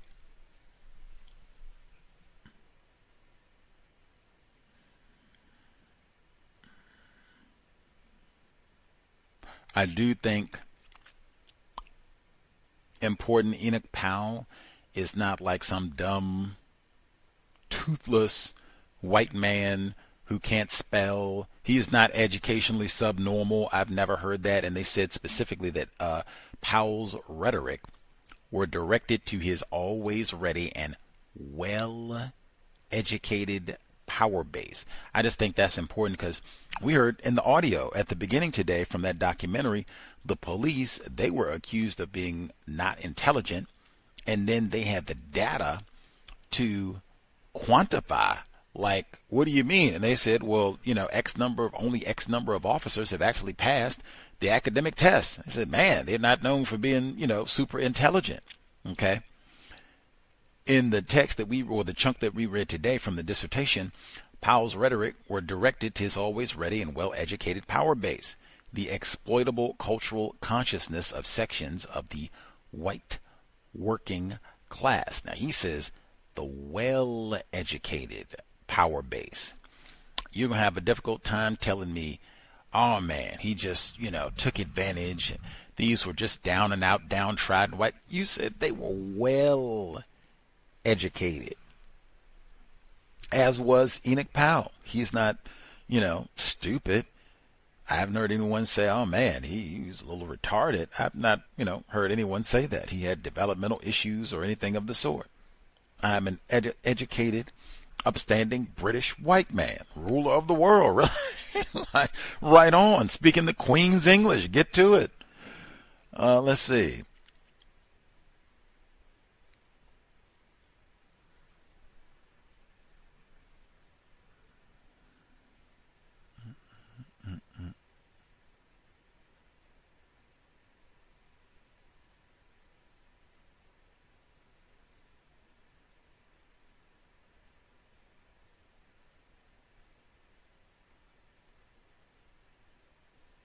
When this is chairman of the national make sure I get the whole thing.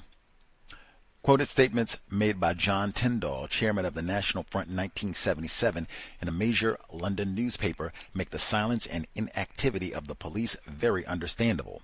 Our opponents in the establishment would be quite frightened if they knew how much sympathy we have in the police up to the rank of inspector. Even this I've heard before. the Klan and the police being thick as thieves. You can't even tell where one stops and one begins. They so tight. I've heard all of this before. Pitiful. Extra. Let's see.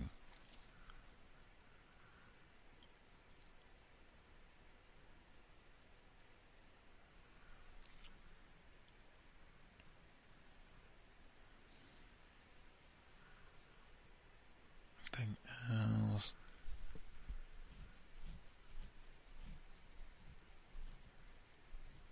They say when they start going over some of these bombings and fires of these black bookstores, and they say that the Home Secretary of the Commissioner of Police, that this resolution has total and unequivocal support of the black community, that word, and sections of the white community. Now, even that, I would, with pause, great pause, because even if these white people supported the legislation, next, it's so many problems and so much to do that just to sit around and do some gloating because we got one thing taken care of, you addressed one issue, like, come on. Get it together. Come on. Let's see. But some of the white people were outraged about these attacks on the bookstore. What did they do? Pause even right there. What did they do if they were upset? They went out and rolled around in the street, seen that. George Floyd, seen all that. What did they do? Let's see. Lots of alliances, like we heard about that this week. We heard about that in Char Adams, The Revolutionary Life of the Black Bookstore, Black-Owned Revolutionary, where she talks about black people sharing information to help other black bookstores like get started and sustain themselves and all the rest of it. So lots of different times where you see black people sharing constructive information. Whoopee, need more of that. Let's see, anything? A little bit later, where he's discussing Unity Bookshop with La Rose, and let's see.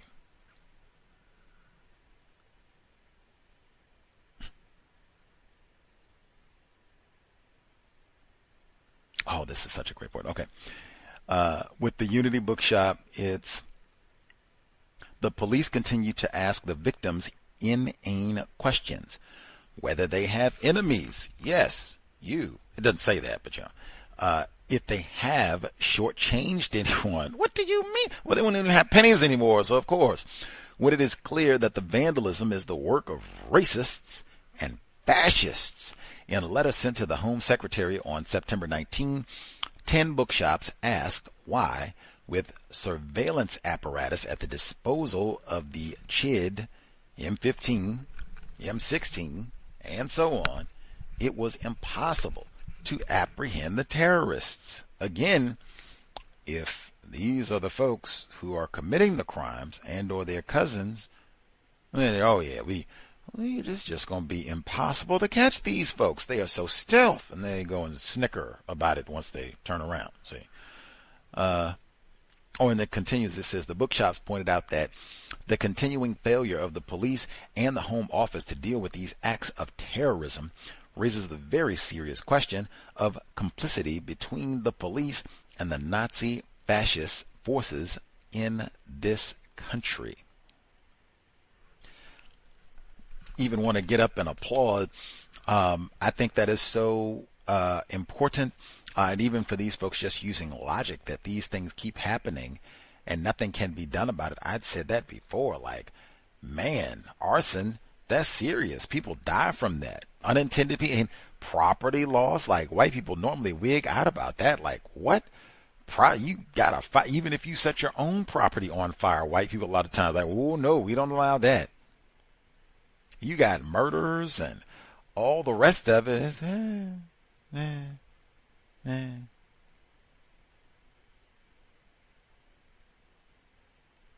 not cool. Not cool. Let's see. Black bookstores and black people in general are frequently terrorized out of existence. Let's see.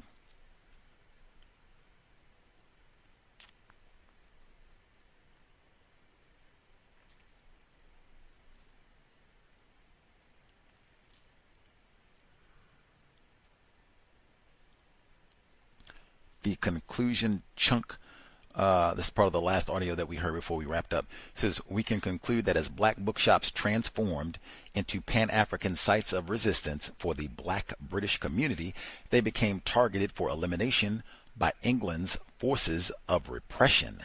As such, the following occurred. Black bookshops were economically isolated from mainstream book selling, talked about that, and media institutions. They were forcibly relocated by local councilmen. They were threatened verbally and by mail, vandalized, and firebombed. Finally, conservative political statesmen supported the attacks in their public addresses. That is a lot, and I think pretty much all of that happened here in the States, because they had the FBI campaign against black bookstores and all the rest of that. All of that happened here as well. They even banned a lot of black U.S. authors, speakers from either visiting, or banned their books from coming over and poisoning their niggers, getting them riled up and such. Let's see. And then I think I can pause there. I will, let's see, double check. Maybe I'll read a teaspoon, one of our emails, and then we'll get to the second audio segment. Let me see. Email number 1. Make sure I didn't miss a different email or have any other quick thoughts, and then I'll get to our one email. I'll read a little bit, and then we'll push off to the second audio segment. Let's see. Email number 1. Greetings, Gus, listeners, callers.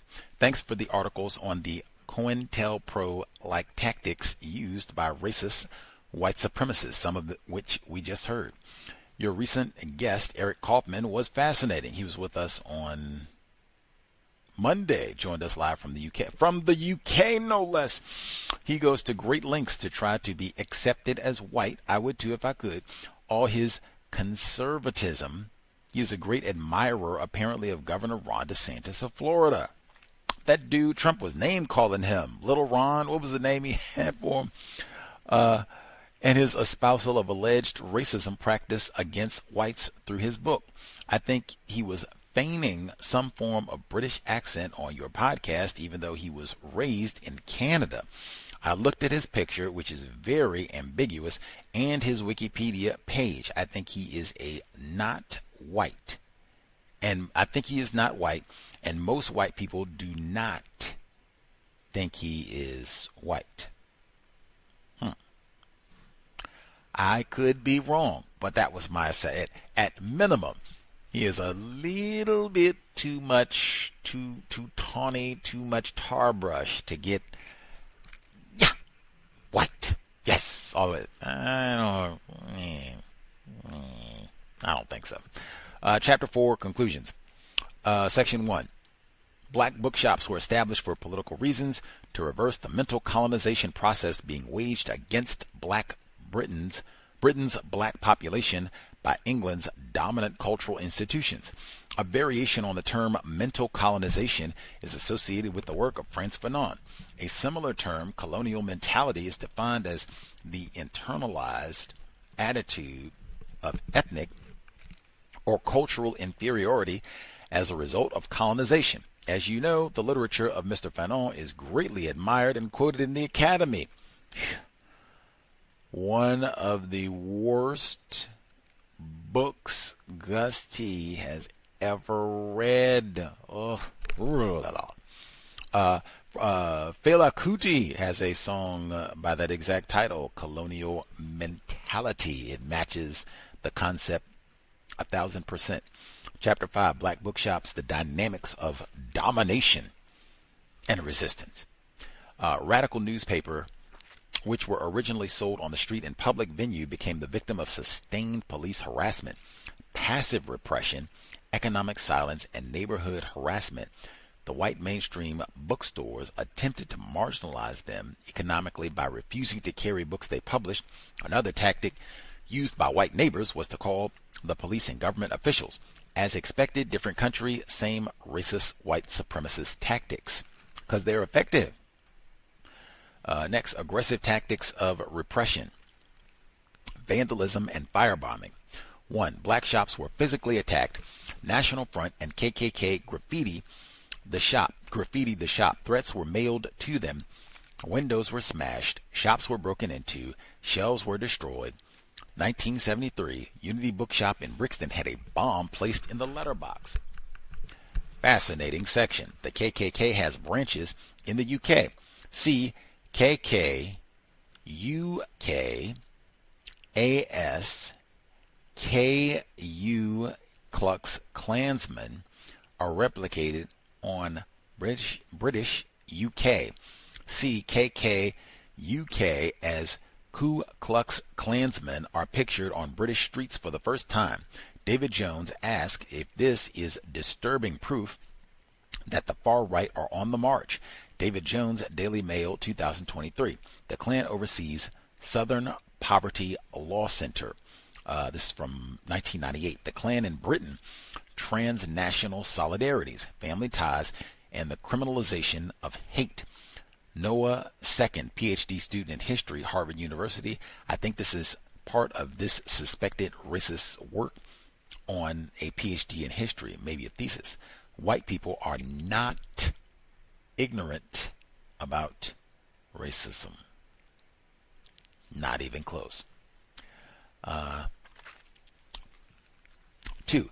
Propaganda leaflet at the scene of the Bogle Bookshop attack. When was the last time one of your girlfriends was attacked by the Banana Brigade? When was the last time they tried to proposition one of your girlfriends? The Jungle Bunnies are organized. The universality of racist language, white genetic annihilation. See Donald Trump not apologizing for video depicting Obama as apes. 3. Attacks on bookshops in London. Bogle Louverture, February 1977.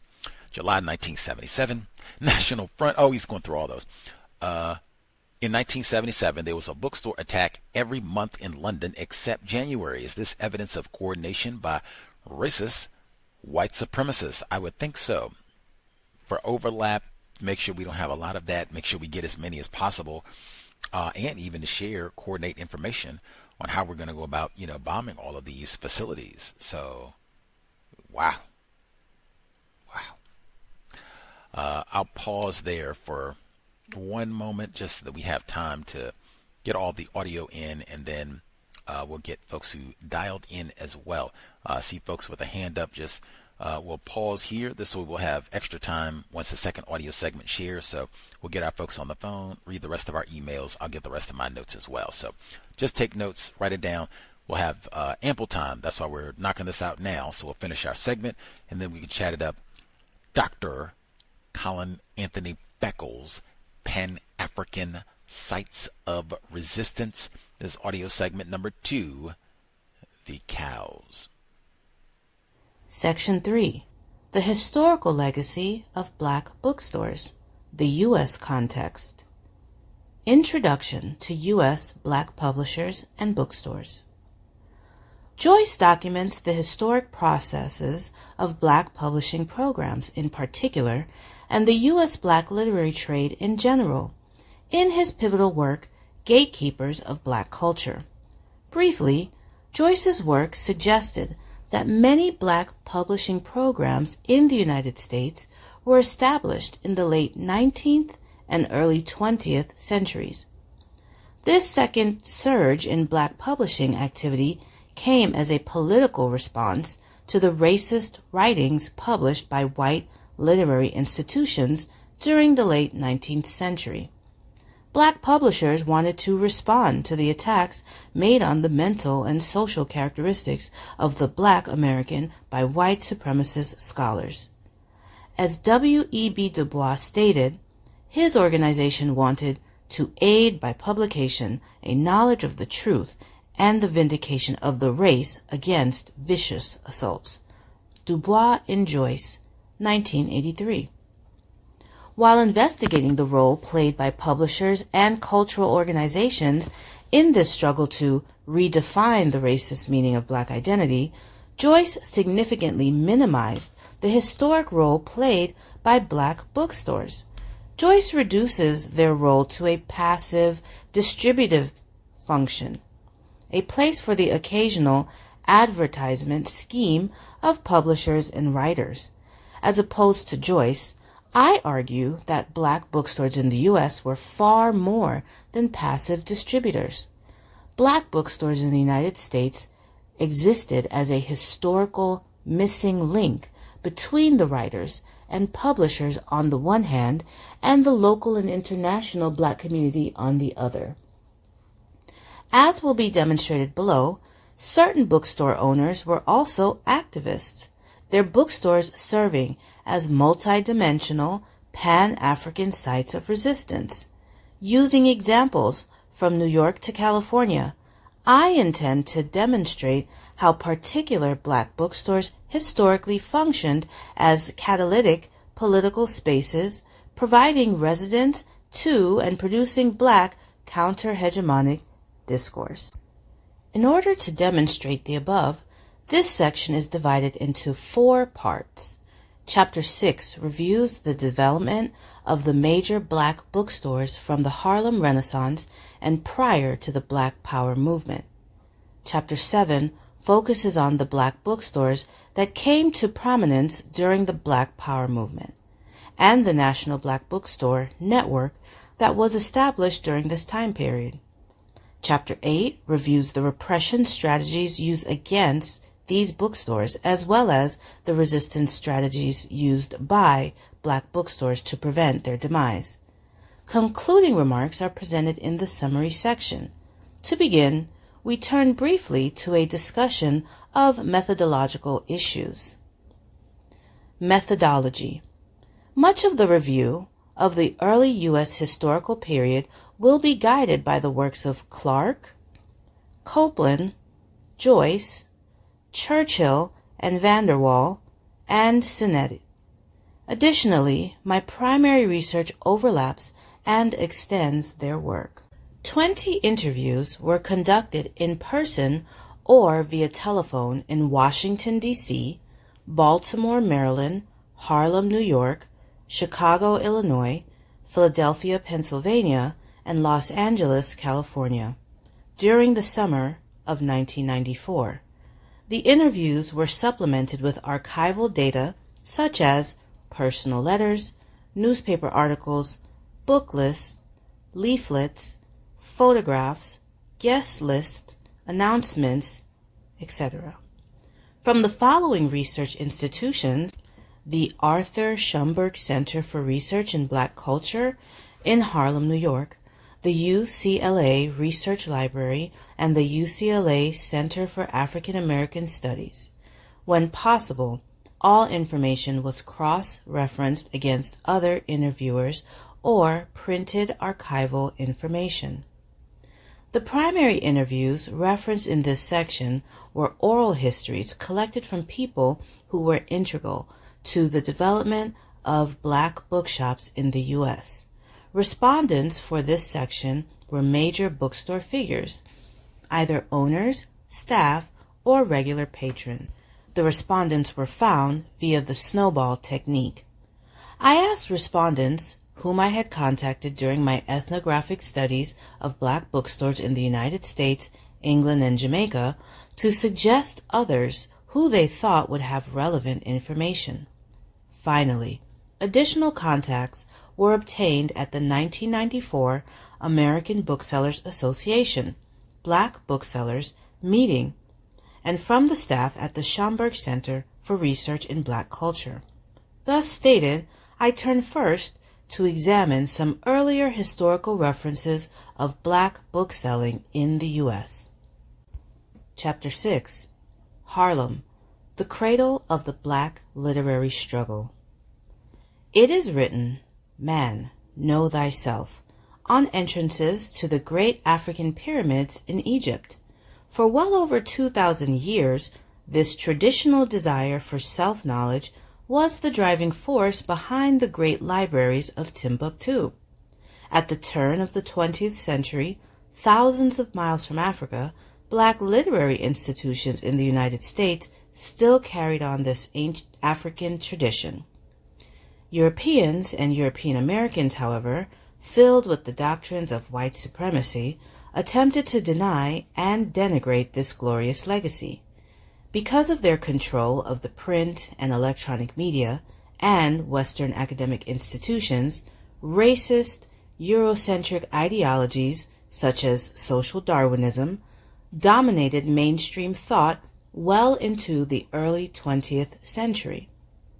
In response to this attack on their identity, black social movements such as the Harlem Renaissance and the Garvey movement surged forward as Black America attempted to defend its historic notion of self.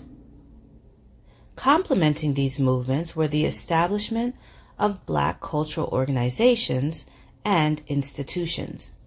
Below, I begin by reviewing the history of one such an institution, the first major black bookstore in the United States, Michaud's National Memorial African Bookstore.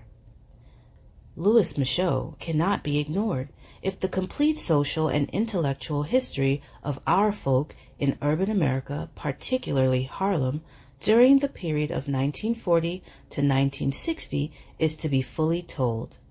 Turner in Senate, 1990. Objectives, texts, material.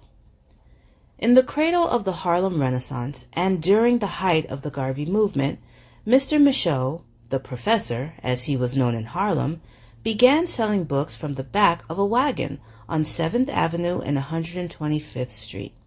In addition to financial necessity, Michaud's objective was to fill the void that existed in terms of black writing.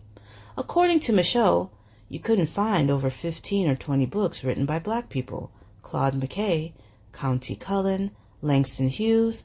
The white publishers were only accepting poetry by those fellas because they were so popular. Nichols, 1961. 10 years later, when the National Memorial Bookstore was officially opened in 1930, its archives were extensive to say the least. The New York Times reports that Michaud's bookstore quickly gained a reputation among scholars and librarians for its comprehensive collection of literature on black and African history. W.E.B. Du Bois, Carter G. Woodson, J.A. Rogers, Booker T. Washington, Paul Laurence Dunbar, Langston Hughes, Zora Neale Hurston, E. Franklin Frazier. As it stood, the bookstore in Harlem now housed a true textual garrison of black knowledge. James Turner comments on the political motivations held by black bibliophiles such as Michaud. These collectors were concerned about the ease with which our people's history had been lost. Their task was not only to refute the racist ideologies that shamefully passed for scholarship in so many American schools and publications, but they were intent on retrieving the vital sources of history and providing the groundwork upon which future generations could build. They were visionaries. They kept the faith of the race with confidence that one day we would turn with interest and appreciation to these materials. They took black folk as the focus, and as such, they provided us with an alternative to Eurocentrism. Turner in Senate, 1990. With the book serving as a textual, archival base, Michaud's bookstore became a virtual well of counter-hegemonic black knowledge. Complementing the text inside the store were the signs hanging outside the store. Painted in huge letters hung outside the store, they too sounded the call for an alternative understanding of what it meant to be black. Back to Africa movement, the house of common sense and sensible propaganda, the goddamn white man. Nichols, 1961. Microstructure, cultural center, gathering place, advice center. Given the textual base, Michaud's well lured those thirsting for a taste of their ancient positive identity, a black African identity which countered that being propagated by the mainstream. Michaud's quickly became known as an unofficial black cultural center. Harlem Square, as it was referred to, became a gathering place for scholars, street corner orators, politicians, and neophyte debaters. Those who just hung out in front talking, arguing, planning. As expected, the store held book launches which served as additional drawing points for many black authors, their fans, and other book collectors. Likely visitors were such authors as James Baldwin, Alice Childress, and Langston Hughes, to name a few. However, given the confrontational store signs and collection of anti-mainstream discourse held within, various strollers and passers-by in disagreement with Michaud's representation of blackness would feel compelled to drop in to protest or debate with the professor and the store regulars. Many would take the advice given by Michaud, and some would not. However, as with most bibliophiles, the impact of Michaud's advice was great. We're talking about teachers who had a very great effect upon the youth in their community and the community at large. Turner in Senate, 1990. Because the store's operation was a one-man show, Michaud was always present. He functioned as griot, a living black time machine for authors and fans alike. Charles Blockson, a black bibliophile, comments on Michaud's role as community oral historian. What Mr. Michaud gave me was more than encouragement. His contact with an era which preceded my own, having been conversant with landmark writers before I was born, provided me personal insight and direction as to the course of literature during and after the Harlem Renaissance. And it is to him that I owe so much credit for the progress of my collection until I began to meet other collectors. Blockson in Senate, 1990. Richardson, a former director of Drum and Spear Bookstore and patron of Michaud's comments, further on how the social interaction structure of the bookstore formed the basis for Michaud's griot abilities. The main thing is that he just got this wealth of knowledge because all these people had been through his store. I mean, this continuum of particularly the nationalist community had been through Michaud's store. Richardson, 1994. Alternative education site, the Community Forum. In addition to the informal gathering and advising, the store held regular lecture series on race, which also served to directly counter the racist writing produced by the mainstream presses, media, and universities. It is worthwhile to note that the volunteer speaker who lectured at the bookshop essentially became volunteer teachers for the community. Forceful mentors who believed profoundly, when it was largely in doubt, in the educability of black people. Thus, within the walls of the bookstore, black intellectuals, those with and without formal degrees, could address the people directly about their ideas of race, lay out their plans for re-educating the miseducated Negroes, or redefine black identity by locating it in Africa's ancient Nile Valley. In turn, the people from the community could respond by putting forth their critiques, their lived understanding of black identity. The environment at Michaud's provided for stimulating debate. Debate thereby became part of the everyday microstructure of the store. A former patron of Michaud comments on the quality of these free lectures given at Michaud's, a high quality which has never been compromised.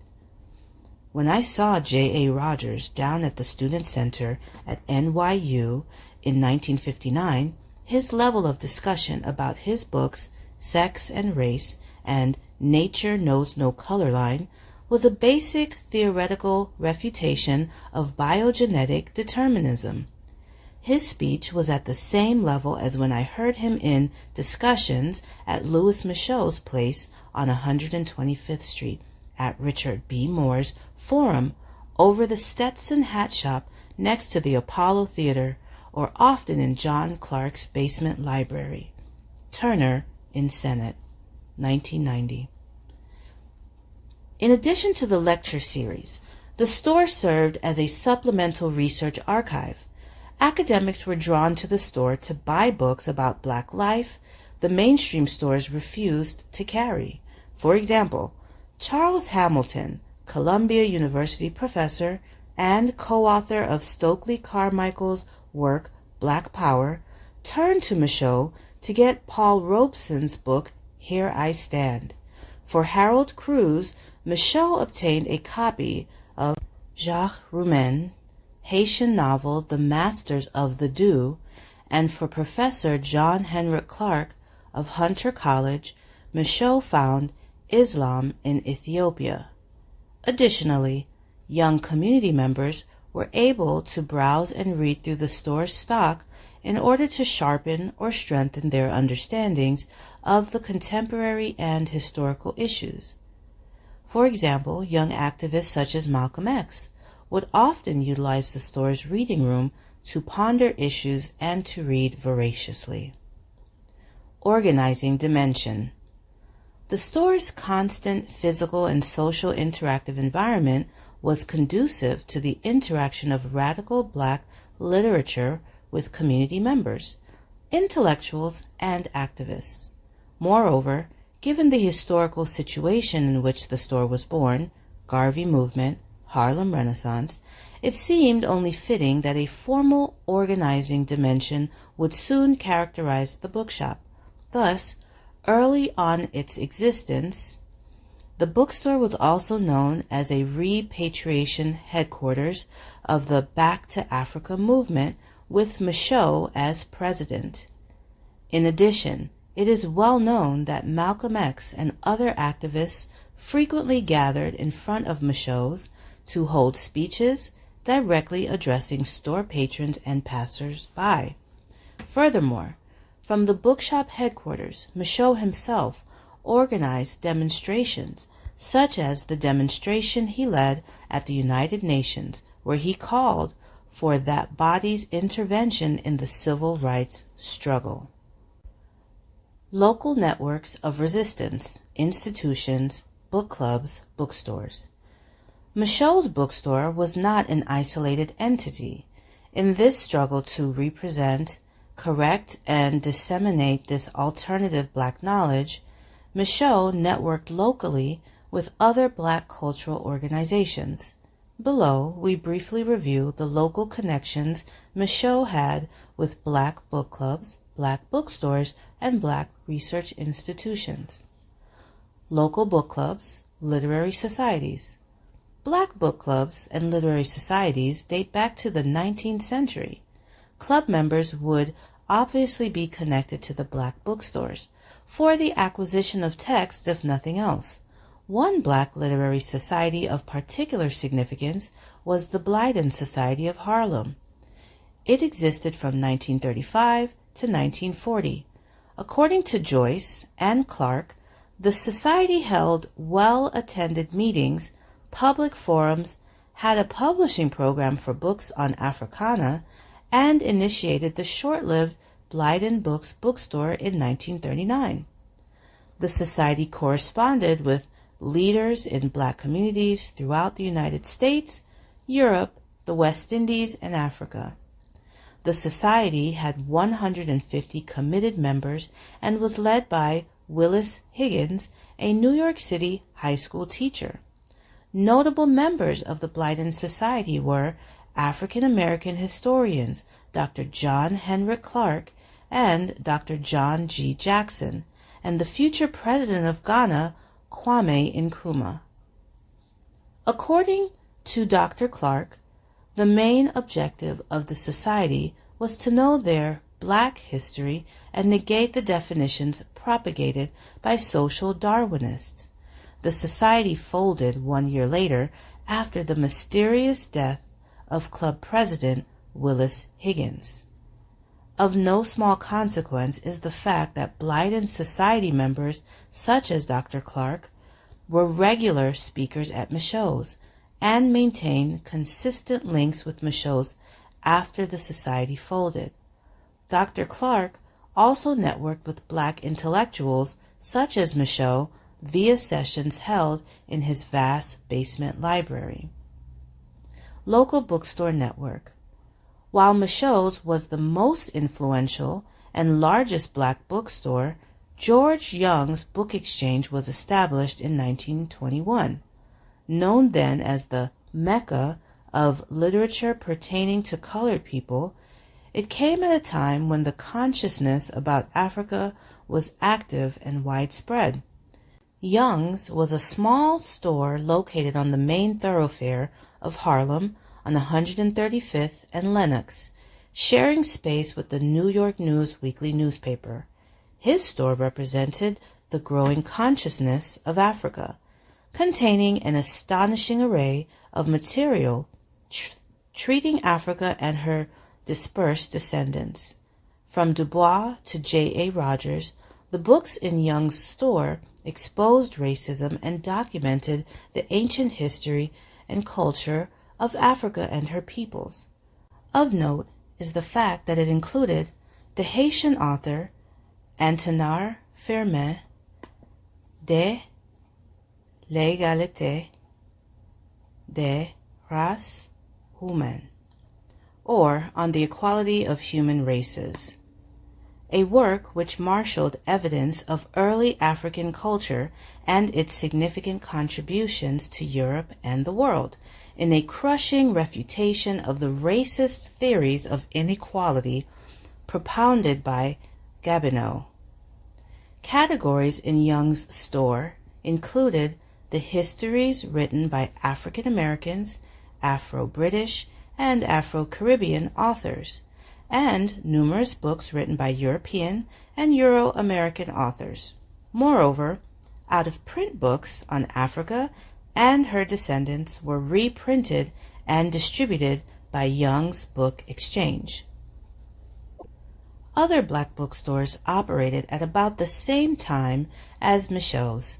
Most significantly, the serious, hardcore black intellects searching for particular documents would be recommended to Richard B. Moore's shop, the Frederick Douglass Book Center, located at 125th Street, east of 7th Avenue. As opposed to Michaud's, the trend in the Frederick Douglass Book Center has been away from the general fiction and toward the history and culture of peoples of African origins. As one writer from the New York Times put it, Moore's heart obviously lies with the more worn and traveled books on Africa and Afro-Americans. Nichols, 1961. As we listen to a former store patron, we notice that, like Michaud's, Moore's store provided informal teaching and advising as well. It was Richard B. Moore who put in my hand Gerald Macy's Egypt, the Light of the World, at a time when I was 19 years old and in a street gang. He gave me Count Colony's Ruins of Empire, which I use today in teaching. It is hard to get now. Turner in Senate. Institutions. Finally, because of the type of quantity of stock, Michaud's could perform distributor functions and was thereby integrally linked to a variety of black research institutions. The major institutional connection was the Schomburg Center of Research in Black Culture. Indeed, a functional affinity existed between Michaux's and the Schomburg. The Schomburg was a place where people came to do research, but we sent them to Michaux's if they wanted to buy a book. The two complemented each other. Hudson in Senate, 1990. The links between the institutions allowed patrons at Michaux's to become informed about events occurring at the Schomburg and vice versa. Stimulating study classes were led by Dr. Willis N. Huggins, and several profound and scholarly lectures given by Professor William Leo Hansberry. More in Clark, 1968. Materials exchange. Finally, it must be noted that customers were referred to each other's stores and materials were readily exchanged within the network. Indeed, Richard B. Moore presented at Michaux's and vice versa. The Schomburg kept historical documents of both stores' achievements.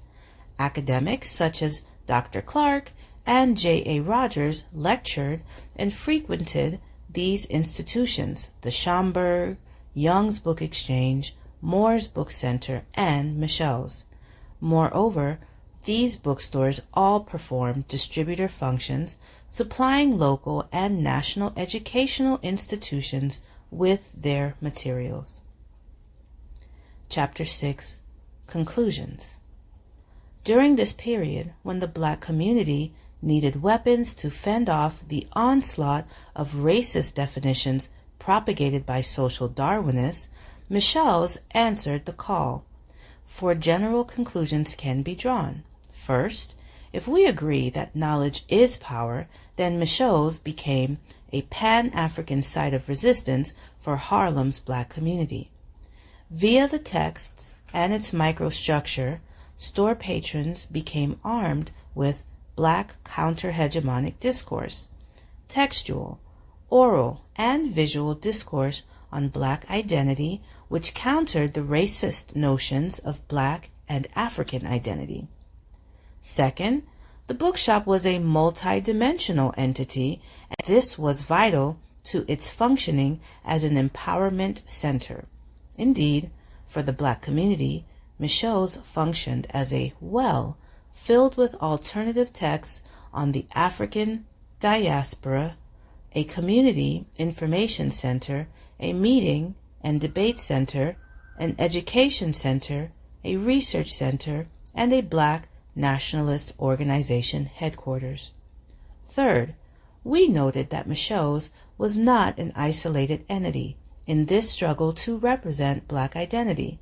It coexisted, was preceded by, and interconnected with other black institutions, research institutions, book clubs, and black bookstores. Together, we can conclude that these constituted a local Pan-African web of resistance for Harlem in particular. Furthermore, because of Harlem's worldwide reputation as America's black cultural center, Michaux's became a beacon for the national and international black community in general. If nothing else, via the text, the store's microstructure, and the network, Michaux's reconstructed and represented meanings of black identity to sectors of the U.S. and international black community that social Darwinists would have preferred to keep hidden and submerged. Given this, we turn now to the 1960s and 1970s to examine how this tradition, originated by Michaux's, was continued anew during the Black Power struggle. Furthermore, we will analyze how other power dimensions of the bookstores, particularly the organizing dimension, came to be the defining feature of these black bookstores. Katherine Massey Book Club. We will pick up next Friday, Chapter 7, The Black Power Movement, 1960s, 1970s. So this will be the U.S. side of it as we pick up for next Friday. Number again, 720-716-7300.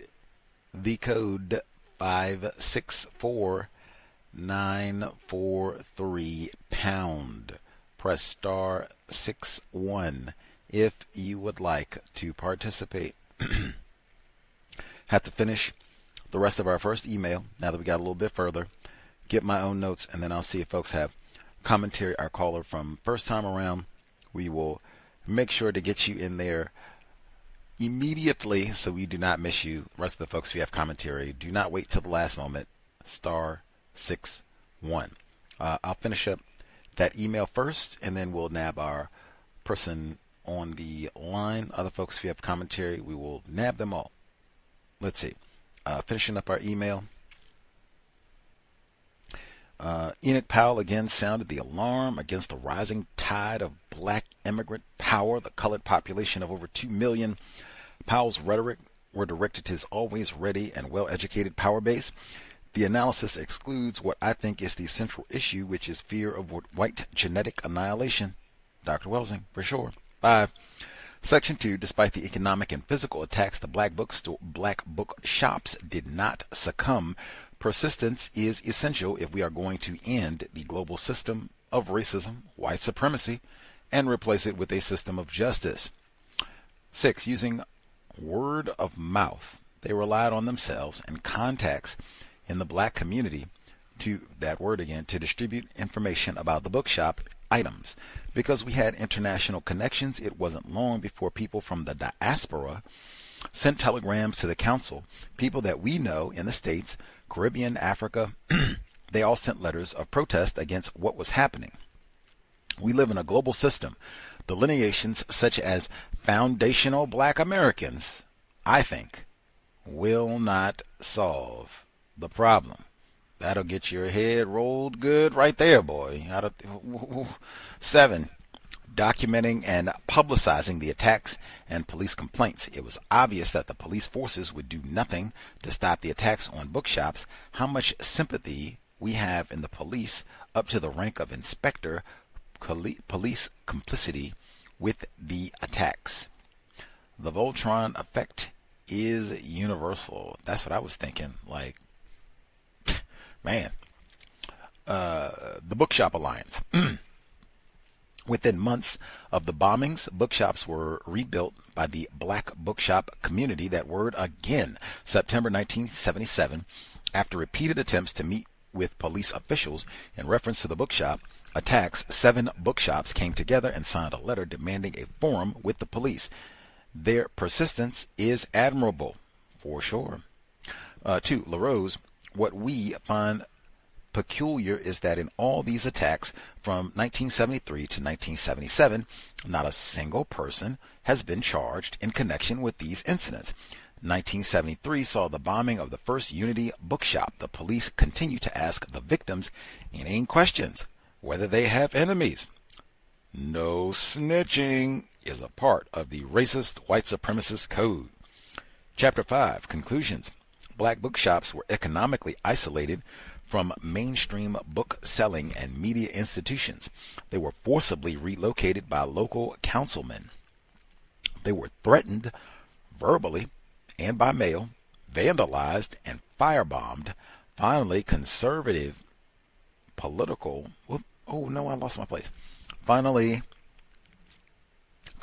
political statesmen supported the attacks in their public addresses. More evidence of the Voltron effect. White people are not ignorant about racism, white supremacy. Section 2, Summary. The Case of England. Finally, we noted that by using resistance strategies such as documenting and publicizing attacks on the bookshops and by establishing formal alliances among the bookshops, the black bookshops were able to survive various assaults made upon them by utilizing a variety of resistance strategies. According to Mr. Fuller, even when things seem completely hopeless, we should continue to persist. That's my signal to really get in the mix. Replace white supremacy with justice. VGQ. Let's see. Make sure I didn't miss any emails. Until justice. gmail.com. And then, let's see, folks who joined, if they have commentary to share, *61. Our caller 0185, if you had commentary, should be with us. I'll nab other hands.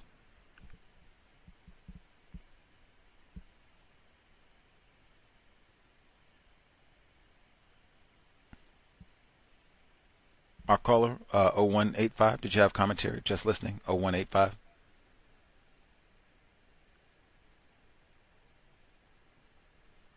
Can you hear me? Yes, sir. Okay. I have to hit the button the wrong way. Yeah, greetings, Gus and everyone else. I think we can grant this Mr. Beckles as this is a book. It reads like a book. It's not a dissertation. I think we can honor him, posthumously by calling this as a book. It's sourced better than many books that I've read that are it's very well sourced. And it also allows you to see that this is a global system. We have so many of our people thinking that they can run away from this white supremacy. It's nowhere you can go in Africa and you're still going to have to deal with white supremacy. This is a global system, and we have to realize that we cannot run away from this thing. We're either going to have to meet it head on and do what we have to do. We have to fight it. We can't run away from it. Can't get away from it. That's all I want to add. Much obliged, good sir. Nowhere to run, indeed. And appreciate the gratitude for Dr. Beckles' scholarship. Our narrator said the same thing, and just, wow, it's so scholarly and comprehensive and well researched, and he's got all his sources and everything in the work, and wow, just did such a great job putting this massive study together and global in nature to go all these spots around the world. But I do just I would point out dissertations, which this is, they generally are better sourced because sometimes you have people write books. I think our listener brought that up before. Sometimes people write books and get criticized for not including footnotes so people can go dig and see where you got this information from. But dissertations, because they're not written for the general public, these are written to be defended. Like you normally have people, probably a lot of white people often, who are going to sit there and try and tear down your ideas, and you didn't research this correctly, and you don't know what you're talking about, or this isn't written correctly, that sort of thing. So they're generally going to be written in a much more stringent manner than a book that might be, it just is not going to be generally subject to the same scrutiny that a dissertation would. So that might be why wow, and it is super well researched. It's so detailed. I've learned so much. But yeah, that's because it is a dissertation, not a book intended for the general public. They would be grousing all the repetition and everything else, but tremendous work. I appreciate all the detail, the thoroughness and we're not even halfway through. Like, it's so thorough. We have bunches. We haven't even got to Jamaica left and the U.S. So more to come, lots more to come. Keep your highlighter or however you're taking notes and such, keep it handy. Should be lots more to learn. Global system. I got one more. Do you know anything about any? Because I know yesterday you was mentioning the Cress shooting. Were any of these stores ever, considered gambling? Was being harassed because they thought they were shooting craps in gambling spots, or that's something I would like to see if we could find out information about. Well, I would say for the U.S., I guess we should keep reading. We'll see what particularly during this so-called era of Black Power, to see if, what sort of accusations they are charged with. Some of it might just be they're terrorist organizations. They're spreading radical information, Al-Qaeda type groups. That was a lot of it. We already talked with Joshua Clark Davis, and he talked about J. Edgar Hoover. I don't remember him, now they may have lied and said that they were trafficking guns and that sort of thing, but I don't really remember at that time them saying that they were dens of drugs, or people were shooting dice or running numbers or anything like that. It was, they're peddling hate and hate white people and these radical groups, and they're trying to get all these extremist Negroes riled up and maybe even influenced by communists. It was that sort of thing that they were saying. I don't remember the drugs, but we can pay attention as we're rolling along to see if that pops out. Different ways of criminalizing, not quite that one yet. Let's see. Notes for the second portion of the text. So he's finishing up his UK portion, and he's now looking at black bookstores in the U.S., and he's looking at them as Pan-African sites of resistance, and saying that I disagree.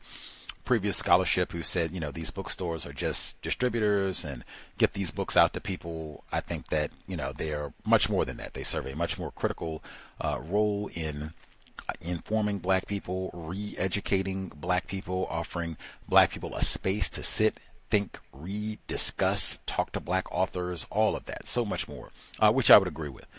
Let's see,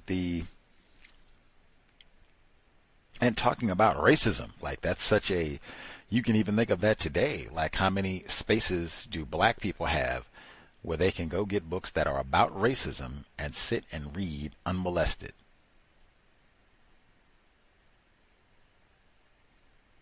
Exactly. Let's see.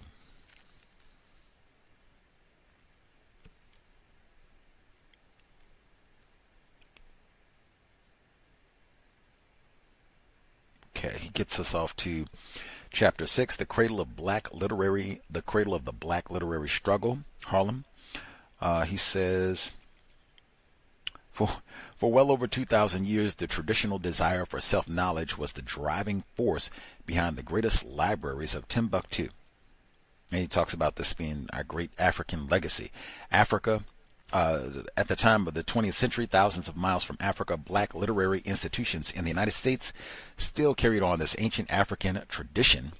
Europeans and European Americans, however, filled with the doctrines of white supremacy, attempted to deny and denigrate this glorious legacy because of their control of the print and electronic media and Western academic institutions.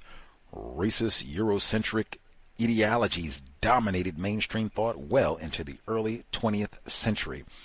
Just so, again, it's so direct and to the point in terms of identifying the white supremacy of all of this. And then we just talked about that term, Kellen Hawksworth, denigrate. You're denigering me, blackening me, and even erasing. That is very common. You look throughout history, when you go to dominate people, one of the first things they do, burn down the library.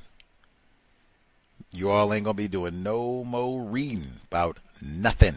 And white people have been very successful, committed to that, even to this day. Let's see. He says, this is talking about Mr. Michaud's printing, which was a major component of Char Adams Black-Owned. She had pictures of him and all the rest of it. Let's see. Louis Michaud's, let me get the correct one. In addition to financial necessity, Louis Michaud's objective was to fill the void that existed in terms of black writing. According to Michaud, you couldn't find over 15 or 20 books written by black people. Claude McKay, County Cullen, Langston Hughes, the white publishers were only accepting poetry by those fellows because they were so popular. I have heard this before, Can't get no Negroes published, and nobody wants to touch that. Ew, get on out of here. Heard that consistently. And even you see the same trend. He said the only reason that these guys that he mentioned even got published, they publish poetry, fiction.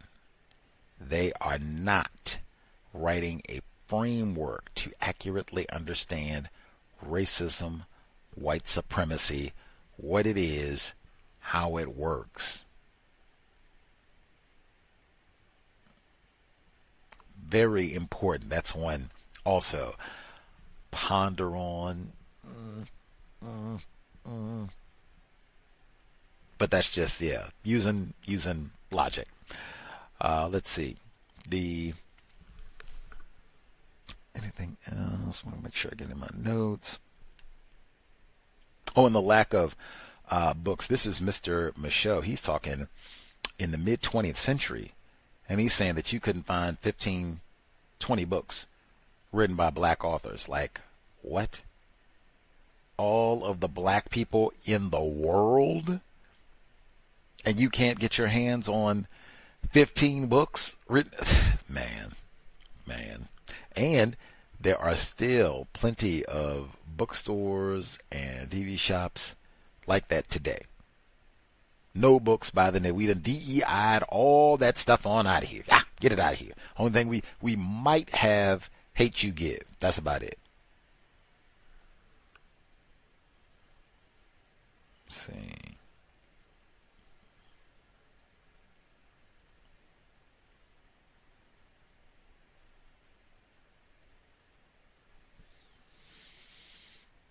He says, thus, within the walls of the bookstore, black intellectuals, those with and without formal degrees, could address the people directly about their ideas of race, lay out their plans for re-educating the miseducated Negroes, or redefine black identity by locating it in Africa's ancient Nile Valley.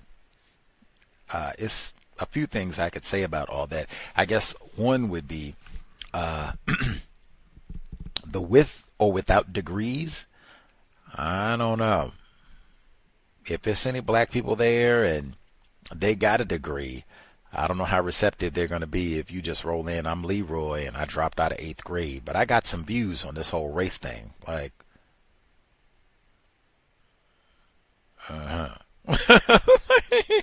that's one. And then the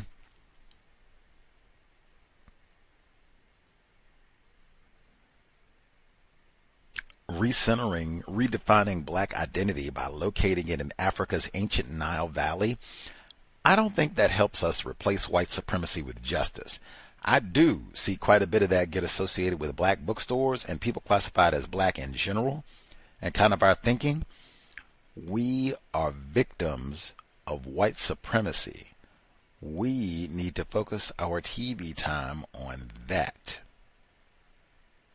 If it's going to be any TV watching, preferably more reading. But we don't need to be in front of the screen just, entertainment up and all the rest of it. We are way too far behind. Like, man, we have got catching up to do and justice to establish. Let's see. He's talking about Mr. Michaud and his bookstore. He says that, for example, young activists such as Malcolm X would often utilize the store's reading room to ponder issues and read voraciously. Just that right there.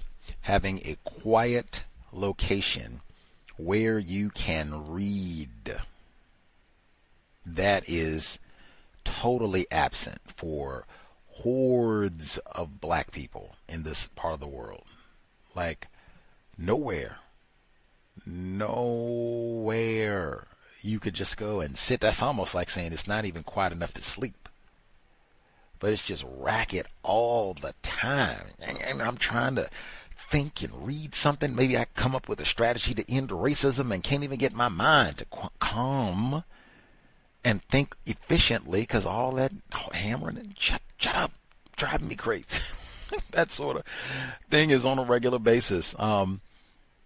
But and who wants to read, or do anything if you're going to be in that sort of noise? But to have a space like that where you can go read, and it's quiet, and you could even maybe have an exchange of views with some non-white people, victims of racism, about what you read.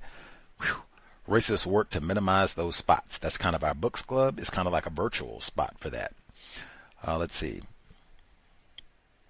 They were talking about book clubs. I felt so touched in the long history of black people having book clubs, serious clubs to talk about serious books like we're doing right now. Dissertation, though this is. He says he's talking about the Blyden Society. He said they mainly talked about black history and tried to negate definitions propagated by social Darwinists. I'm going to read that as AKA racists. What a noble mission. And then the club president, Willis Hollins, dies.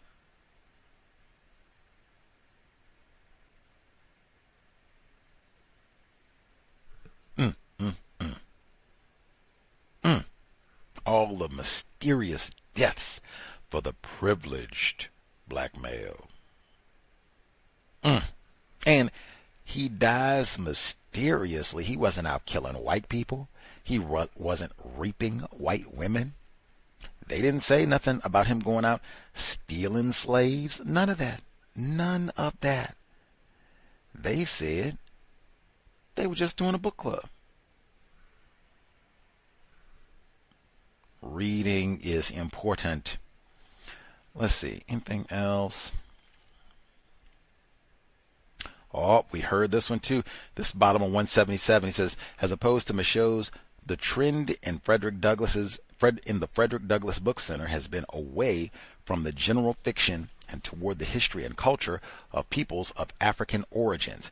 Now, we talked about that in Char Adams, and she said the trend kind of went along. It started to be more and more fiction. Let's get that Terry McMillan, and she's a victim of racism, but I mean, she writes fiction. Let's get more of that fiction. Let's get more of that fiction. Gender wars, fiction. Alice Walker, fiction. That's what we want. We don't want no, people being serious and all that old Dr. Wells. They had their heyday, trying to do something else now. Anyway, sobriety would be best. Under conditions of white supremacy, will be here on Saturday, 8 p.m. Eastern, 5 p.m. Pacific. Whew. Looking forward, learning a bunch. We'll be here Saturday, 8 p.m. Eastern, 5 p.m. Pacific. We'll review what's happened the last 7 days on the calendar, System of White Supremacy, and then have to double check, but I think we're here Sunday as well, 8 p.m. Eastern, 5 p.m. Pacific. No rest for the weary. That's it, Creator. We ask that you help us remain patient with other black people. We ask that you remind us, stop saying not all white people are racist. Even if they mope about the black bookstores being bombed, even if they mope about the black bookstores being bombed. They might have set the bomb, then they come back, oh, I can't believe, get out of here. Remind us, stop name-calling people classified as black. It has been time. Replace white supremacy with justice immediately. More reading. Cal signing out. Thanks all for tuning in. Nigga, you so brainwashed. I'm a victim, brother. Problem. You're a victim.